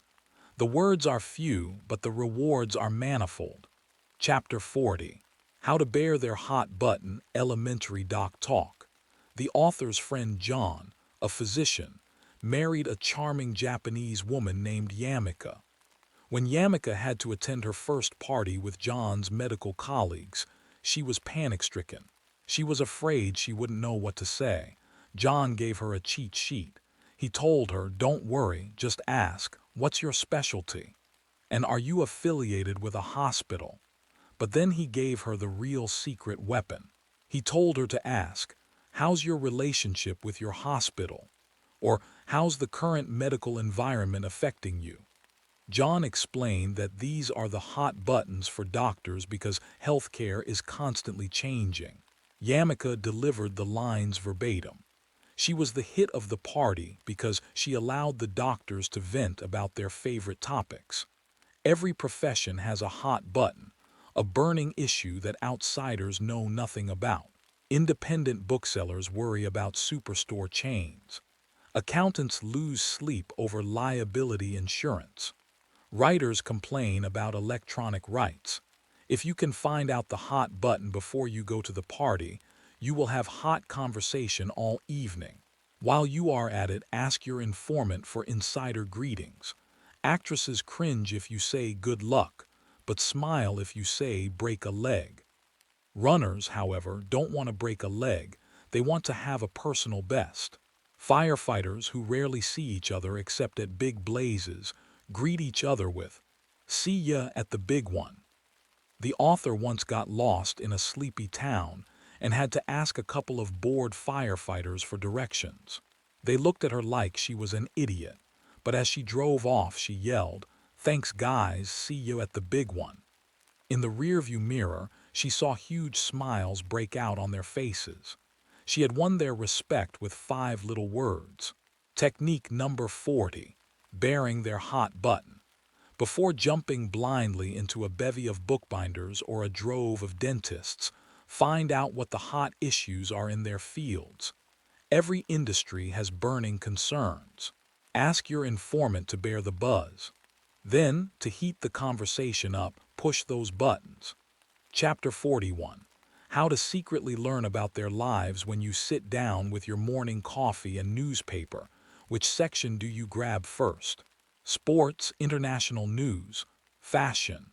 Tomorrow, grab a different section, preferably one you hardly ever read. This scramble therapy for your reading habits will familiarize you with other worlds. Scan the real estate section.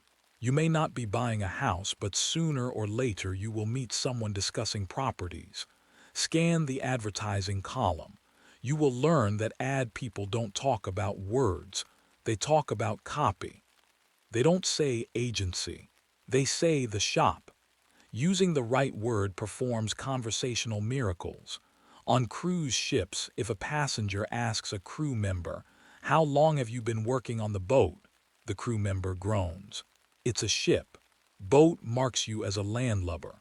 However, when passengers ask the captain, "When did you first become a master?" he would hold up the entire receiving line to chat with them. To get an even bigger hit of insider lingo, buy trade journals. These are the glossy magazines for specific industries. Automotive news, pool and spa news, even hogs today for the swine practitioners. Several years ago, the author got hooked on buying a different trade rag each week. It paid off when a potential client invited her to dinner. The client had a beautiful garden. Thanks to Flower and Garden magazine, the author could throw out terms like ornamentals, annuals, and perennials. She could discuss bulbs versus seeds. Because she was fluent in flower, the client invited her for a walk in the private gardens, where the author gradually steered the conversation to business. Technique number 41. Read their rags. Are you attending a function filled with accountants or Zen Buddhists? You can dish up more information than you'll ever need to sound like an insider just by reading the rags that serve their racket. Chapter 42. How to talk when you're in other countries. Say you are traveling abroad. You get your passport and your phrase book, but there is something else you must pack. A book on international customs. The author's friend, Geraldine, learned this the hard way on her first speaking trip to Japan. To be comfortable on the flight, she wore designer jeans. When she arrived in Tokyo, 4 impeccably dressed Japanese gentlemen greeted her. She took their business cards with one hand and shoved them into her back pocket. She then wrote her nickname on her own card before handing it to them.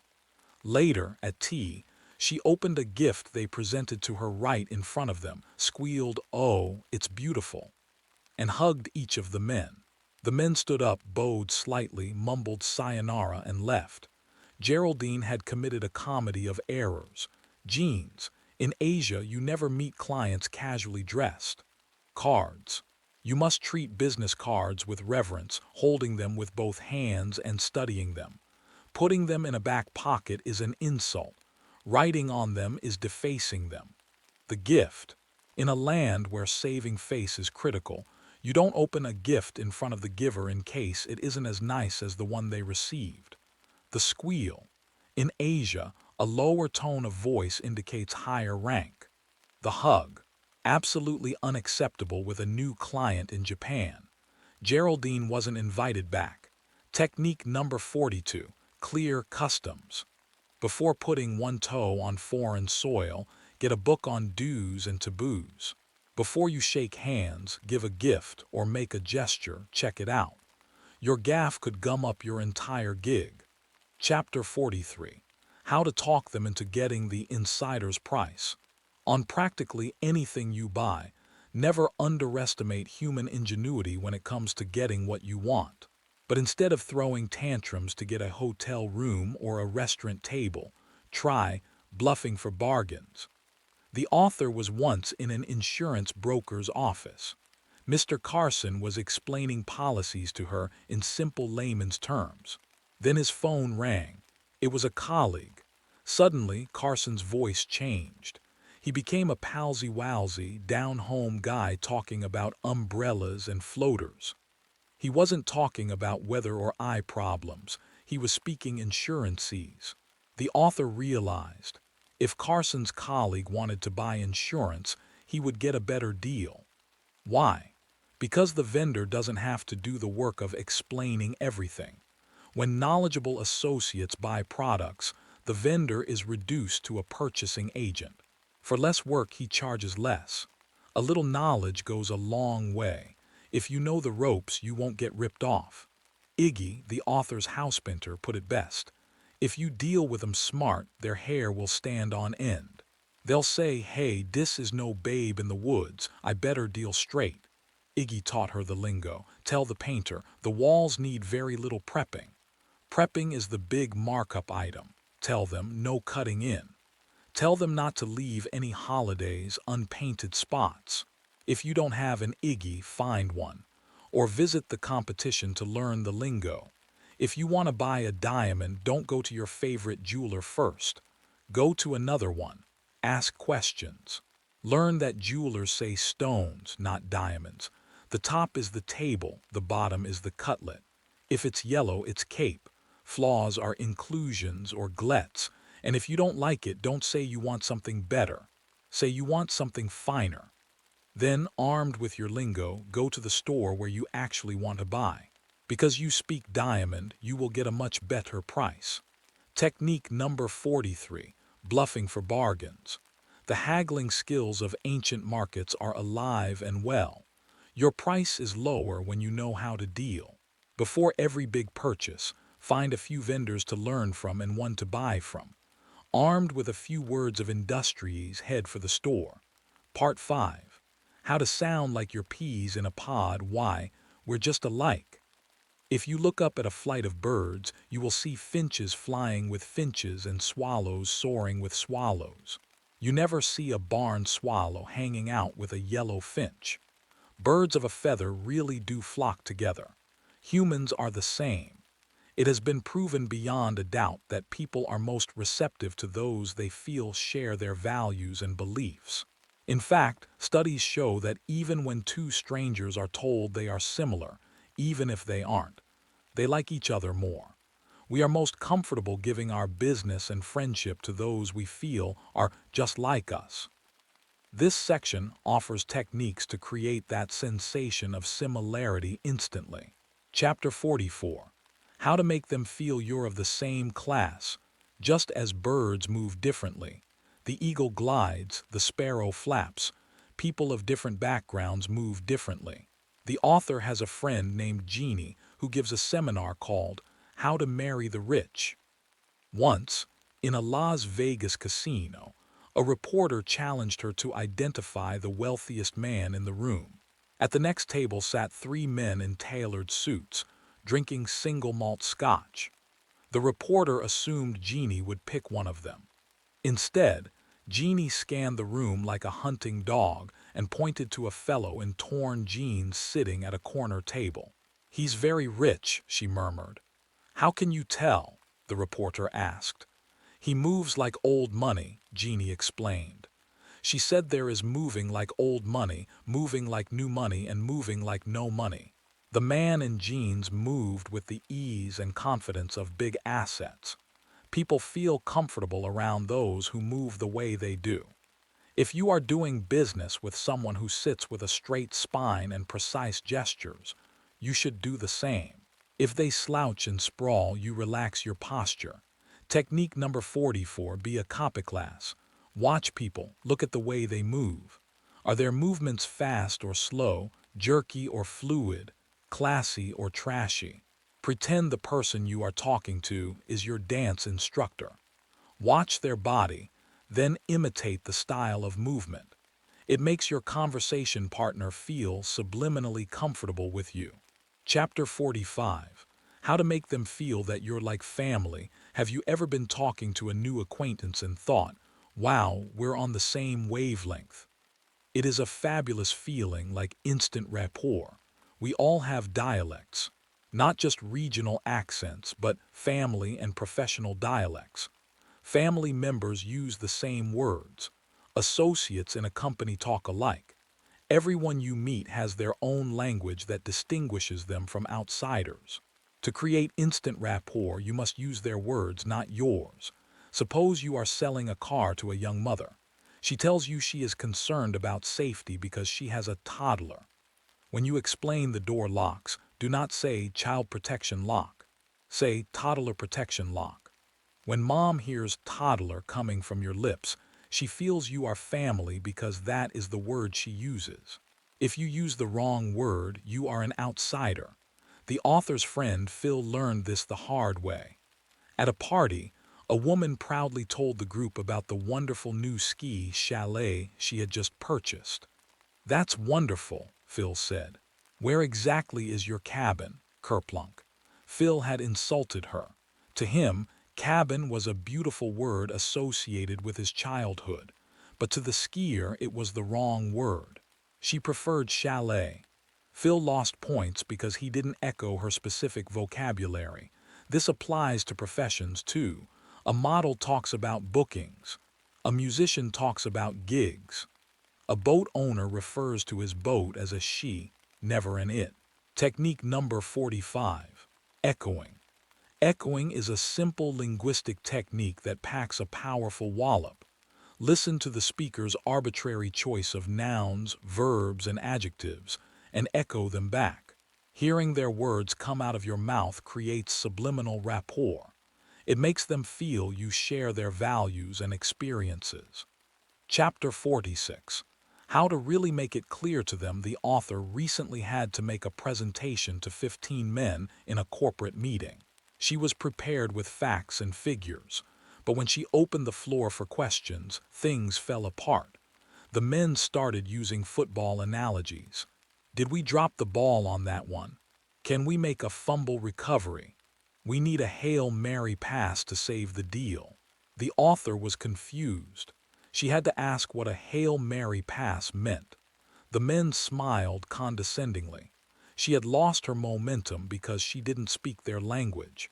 She imagined a reverse scenario. A lone male employee confused while an all-female management team argued corporate strategy using childbirth analogies. "We won't get his proposal till the third trimester. Let's get it by C-section." To communicate effectively, you must use analogies from their world, not yours. Technique number 46. Potent imaging. Evoke your listener's interests or lifestyle and weave images around it. Does your customer have a garden? Talk about sowing the seeds for success. Does your boss own a boat? Tell him a concept will hold water or stay afloat. Does she play tennis? Tell her the idea really hits the sweet spot. Chapter 47. How to make them feel you empathize without just saying, "Yep, yeah." While listening to someone talk, we often vocalize little grunts like or to show we are listening. The author's friend Phil is a constant ummer. The problem is lazy.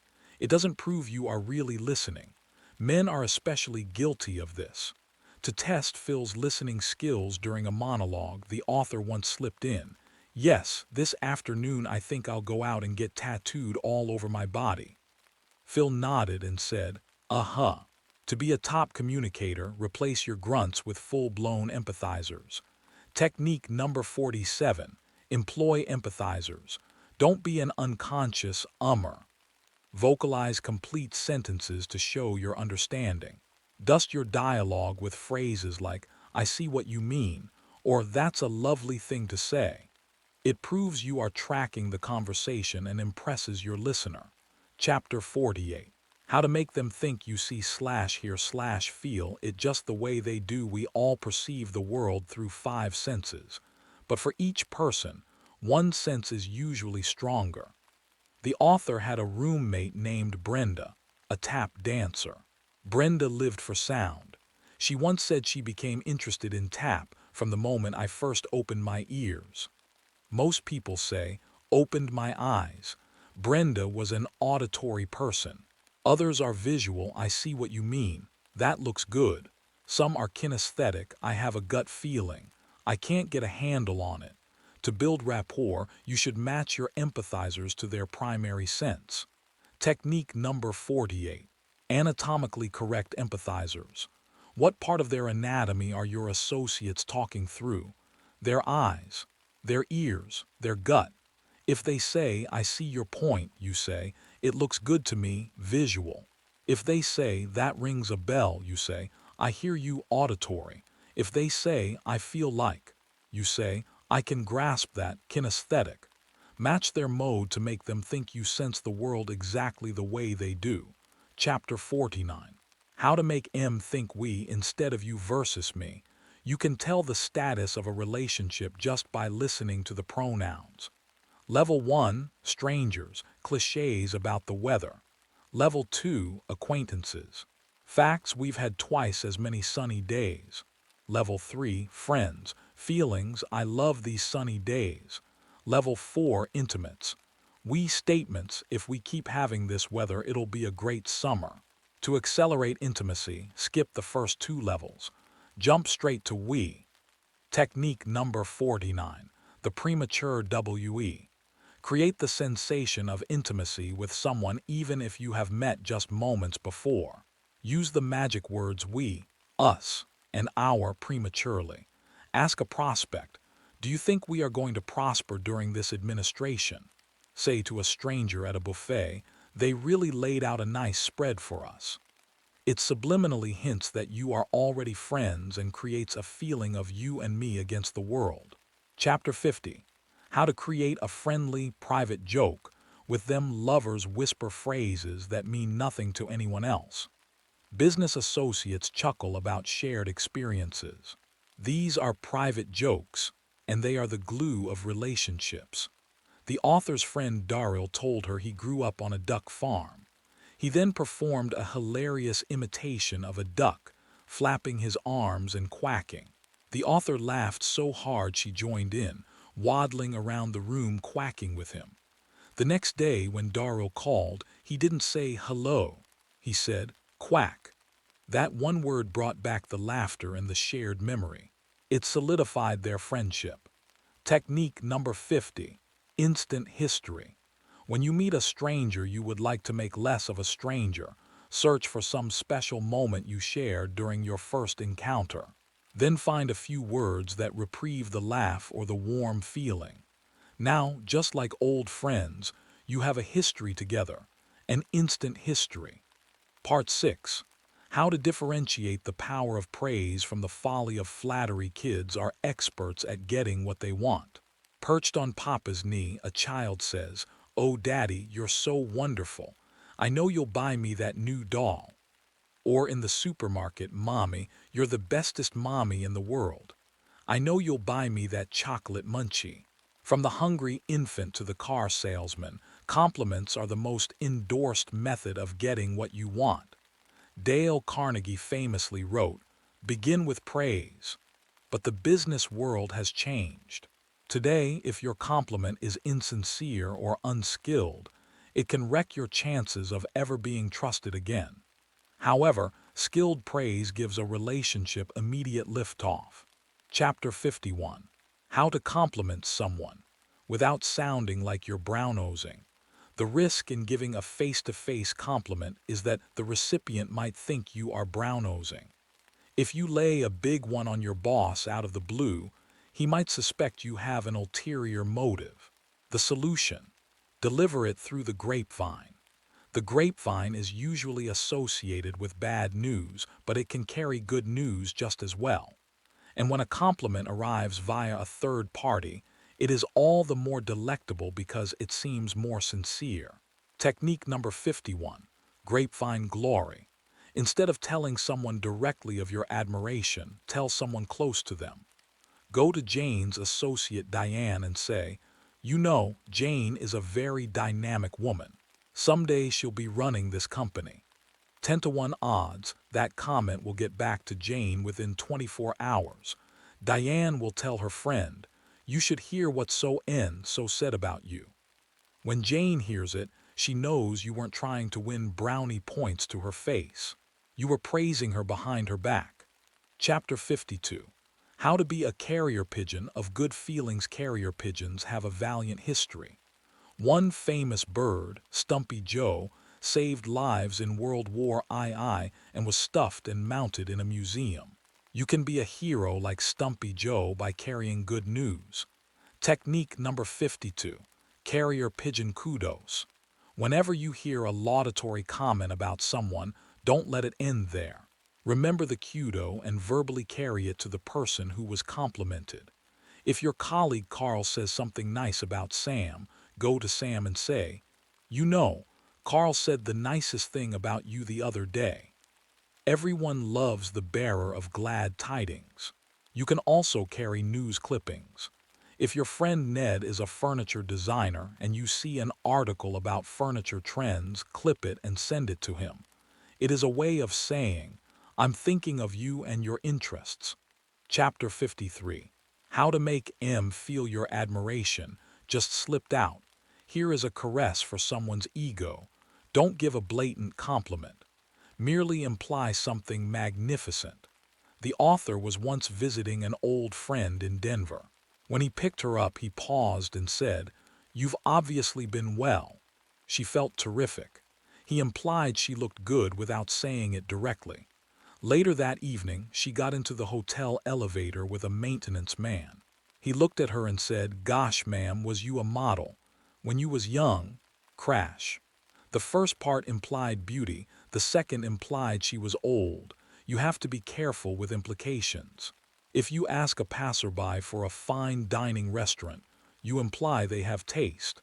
If you ask for a down and dirty bar, the implication is quite different. Technique number 53. Implied magnificence. Throw a few comments into your conversation that presuppose something positive about the person you are talking with. It is subtle but effective. Chapter 54. How to win their hearts by being an undercover complimenter next is a technique called accidental adulation. The author was at a dinner party where the subject turned to space travel. A gentleman said to her, "Lael, you're much too young to remember this, but when Apollo 11 landed on the moon." She barely heard the rest of his sentence. She was too busy reveling in the fact that he didn't think she was old enough to remember 1969. He probably knew she was, but he slipped the compliment into the secondary part of his point. Technique number 54. Accidental adulation. Slip praise into the verbal parentheses of your sentence. Tell a colleague, because you're so knowledgeable in contract law, you would have read between the lines. The recipient gets a joyful jolt of praise while you continue with your main point. Chapter 55. How to make M never forget you with a killer compliment. Would you like a trick potent enough to kickstart a romance or a friendship? It is called the killer compliment. It was born when the author's roommate, Christine, came home from a party with a dreamy look in her eyes. She said she was going to go out with a man who told her she had beautiful teeth. That night, the author saw Christine brushing her teeth, staring at each one in the mirror. The man had made a killer impression by commenting on a specific personal quality. Technique number 55. Killer compliment. A killer compliment is not, "I like your tie." It is specific and personal. It is, "You have a wonderful air of honesty about you," or "What exquisite eyes you have." Rules for use. Deliver it in private. If you praise one person in a group, everyone else feels left out. Make it credible. Do it only once every 6 months or you will seem like a sycophant. Chapter 56. How to make M smile with itty-bitty boosters. In contrast to the big guns, here is a pea shooter you can use every day. Little strokes. These are short, quick kudos. "Nice job, John. Well done. Not too shabby. Adults are just grown-up children. We all want to know we've been good." The author recalls a story about a little girl who was sobbing into her pillow. When her mother asked why, the girl said, "Mommy, haven't I been a pretty good girl today?"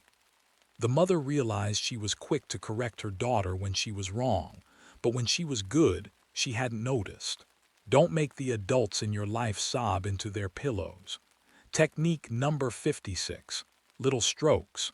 Let your colleagues and loved ones know you appreciate them by caressing them with verbal little strokes. Little things mean a lot. Chapter 57. How to praise with perfect timing. The author will never forget her first speech at a Rotary Club. She was terrified. 30 minutes later, she sat down, sweating, and looked at her friend Christine for reassurance. Christine smiled and said, "You know this dessert isn't bad."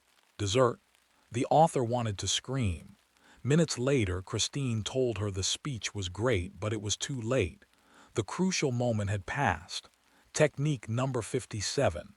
The knee-jerk wow, quick as a blink, you must praise people the moment they finish a feat.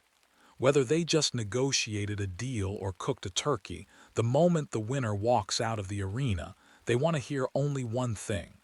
Wow. Even if they bombed, say it anyway. Sensitivity to an insecure performer's ego takes momentary precedence over honesty. Part 8. How to work a party like a politician works a room. The politician's 6-point party checklist. When invited to a party, most of us drift into a fluffy thought process. Will it be fun? What should I wear? Politicians think differently. Before they RSVP, they run a journalistic campaign checklist. Who, when, what, why, where, and how, who will be there that I must meet. Politicians unabashedly ask the host for the guest list to identify key targets. When? They calculate arrival and departure. They arrive early to meet key people before the crush, or they leave their departure open to capitalize on new connections. What? They pack networking tools, business cards or social cards for elegant affairs, and a pad and pen to track contacts. Why? They look under the rug for the real reason for the party. Is the host looking for investors? Is it a PR stunt? Knowing the hidden agenda makes them valuable agents for the host. Where? They assess the collective mind. If the room will be full of doctors, they brush up on medical headlines. If it is new agers, they read up on crystals. How? They plan the follow-up. They don't just say, let's stay in touch. They have a system to cement the contact the next day. Chapter 71. How to avoid the most common party blooper. Average Charlie arrives at a party and makes a beeline for the food. He loads his plate, grabs a drink and stands there chewing, hoping someone will talk to him. Mistake. When you are eating, you are unapproachable. Humans, like animals, do not disturb others when they are feeding. If you have a drink in one hand and cheese in the other, you can't shake hands. You are closed for business. Politicians always eat before they come to the party. They know they need their hands free to press the flesh. Technique number 71. Munching or mingling. Come to munch or come to mingle, but do not expect to do both. Politicians know that any object except a belt buckle has the effect of a brick wall between two people. They never hold food or drink at a party if they want to work the room. Chapter 72. How to make an unforgettable entrance. Movie stars and politicians don't skulk into a room. They make an entrance. Loretta Young would appear at the top of the stairs and survey the set before swooping down. Bette Davis would stop in the doorway, look around, and then deliver her line. They pause to frame themselves and to assess the room. You can do the same. Don't rush in and frantically look for a familiar face. Stop in the doorway. Technique number 72. Rubberneck the room. When you arrive, stop dramatically in the doorway. Then slowly survey the scene. Let your eyes travel back and forth like a SWAT team. This isn't vanity, it is strategy. You are diagnosing the situation, spotting the bar, the lighting, and the faces you want to meet. Chapter 73. How to meet the people you want to meet. Politicians don't wait for people to approach them. They choose their targets while rubbernecking the room. How do they choose? They look for special qualities. In her seminars, the author asks participants to walk around and silently stare at each other, then choose 4 people to talk to. They always find someone interesting, not just the beautiful people. They find subjective beauty, a twinkle in the eye, a sense of calm. Technique number 73. Be the chooser, not the choose. Do not stand around waiting to be chosen. Make every party a rehearsal for the big event. Explore every face. When you find someone interesting, go capture them. You make it happen. Chapter 74. How to subliminally lure people to you at a gathering. Some rooms feel welcoming, others feel cluttered. People are the same. Shy people fold their arms or clutch a purse, signaling keep out.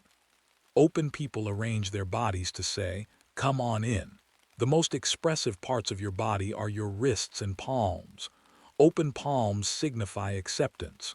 The Pope uses them. The innocent man uses them to say, I have nothing to hide. Technique number 74. Come hither hands. Be a human magnet. Arrange your body in an open position. Turn your wrists and palms outward. It subliminally signals, I accept you and I have nothing to hide. It is a come hither signal that people instinctively gravitate toward. Chapter 75. How to make M feel like a movie star in old movies. Every minor event in the star's life was significant. Real people feel the same way. They are the stars of their own movie. If a prospect mentions he had Rice Krispies for breakfast, allude to it later. If your boss mentions uncomfortable shoes, ask about them the next day. If a client mentions he is a flosser, compliment his discipline later. It makes them feel memorable. Technique number 75. Tracking. Like an air traffic controller, track the tiniest details of your conversation partner's life. Refer to them later like a major news story. It creates a powerful sense of intimacy and confirms their conviction that they are the star of the show. Chapter 76. How to amaze them with what you remember about them. The author once met a man at a fundraiser who kept scribbling on a notepad.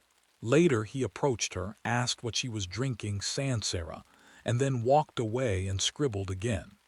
Months later, she received a card from him. Had any good Sansera lately? He was a politician running for office, and he had won her heart with that detail. Technique number 76. The business card dossier. Right after you talk to someone, take out your pen. On the back of their business card, write down their favorite drink, restaurant, sport, or hobby. In your next communication, toss off a reference to it. It wins hearts because it shows you listened. Chapter 77. How to make the sale with your eyeballs. The author's friend Jimmy is a master salesman. His secret: eyeball selling. He watches his customers' reactions more than he listens to their words. He scrutinizes head movements and fidgets. If a customer's head is fully facing him, especially if cocked at an angle, he keeps talking. If it turns away, he changes the subject. He also uses props. If a customer has crossed arms, he hands them a photo or a brochure to force them to unfold their arms and open their mind. Technique number 77. Eyeball selling. The human body is a broadcasting station. Set the hidden cameras behind your eyeballs to pick up on your listeners' signals. If they are bored, change the pace. If they are interested, close the deal. Part 9. How to break the most treacherous glass ceiling of all. Sometimes people are tigers. When the author was a child, she saw a nature film that haunted her. A mother tiger gave birth to 3 cubs. One was born with a mangled leg. Instead of helping him, the healthy cubs ostracized and eventually killed him. Humans are not that different. We may not bite physically, but we can be cruel about social disabilities. We are quick to write off associates who make insensitive gaffes, often without them ever knowing why. There is a glass ceiling in life that isn't about gender or race. It is about social sensitivity. To break through it, you must abide by unspoken rules. Chapter 78. How to win their affection by overlooking their bloopers. The author was once at a power lunch with 4 high-level executives. They were deep in discussion when, suddenly, a waiter dropped a tray of dishes just feet away.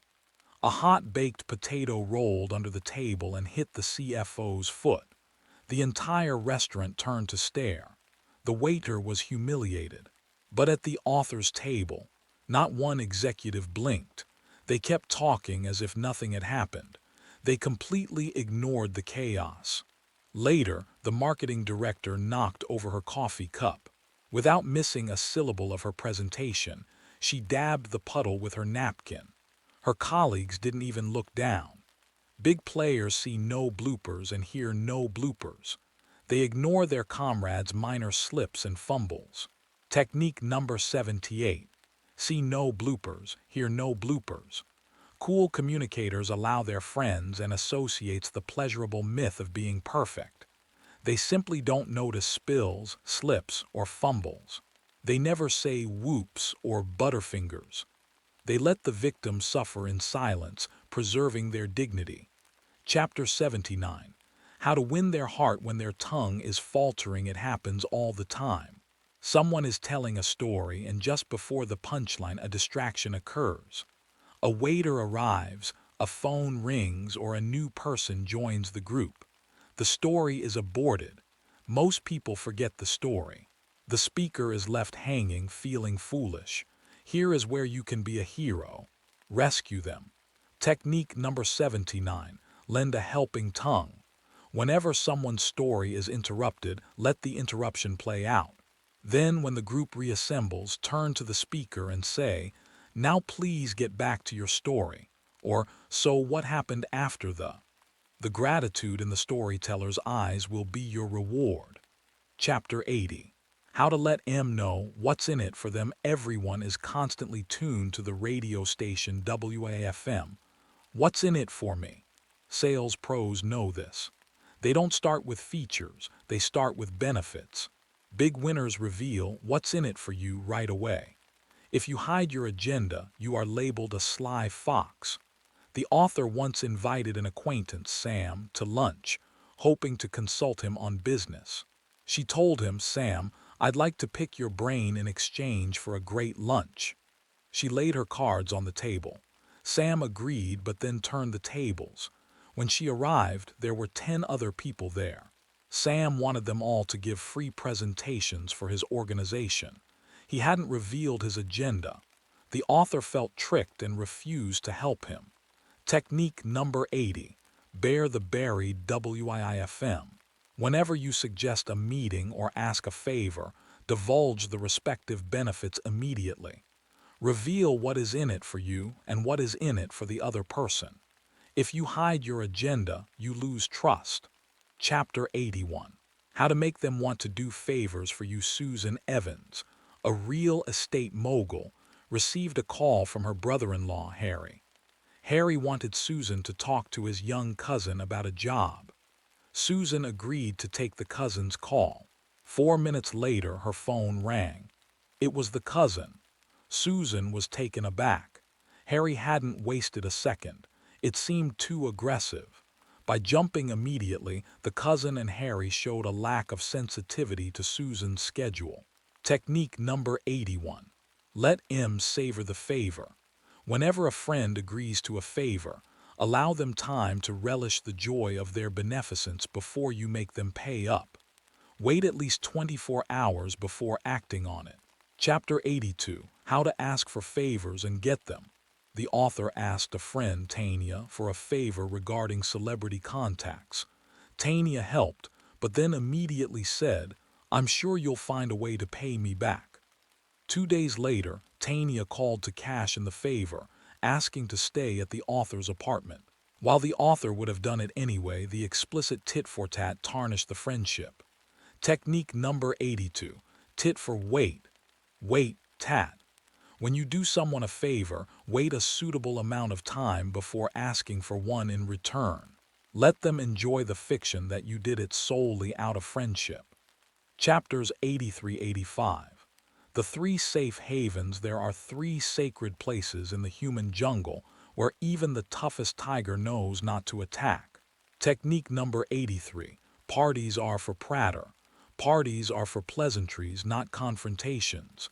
Even if you are standing next to your enemy at the buffet, smile and nod. Save the tough talk for the office. Technique number 84. Dinners for dining. The most guarded safe haven is the dining table. Breaking bread is a time for brainstorming and positive talk. If a disagreement arises, relegate it to the conference table. Tough negotiating ruins digestion. Technique number 85. Chance encounters are for chit-chat. If you are trying to sell to someone and you bump into them at the supermarket, do not bring up the sale. Keep it light. If you ambush them with business during their personal time, you will lose the deal. Chapter 86. How to prepare them to listen to you when the author cracked her skull on a curb during a mugging. The ER nurse grilled her for insurance numbers before asking what happened. The author wanted to scream. She just wanted to tell her story. You can't pump gas into a full tank. If your listener's brain is full of their own emotions, they can't hear you. Technique number 86. Empty their tanks. If you need information or want to persuade someone, let them have their entire say first. Wait patiently until their needle is on empty. Only then will they listen to you. Chapter 87. How to turn their anger around in 3 sentences or less. Facts speak, but emotions shout. When someone is emotional, you must use emo. The author's friend Phil bought trousers from LL Bean.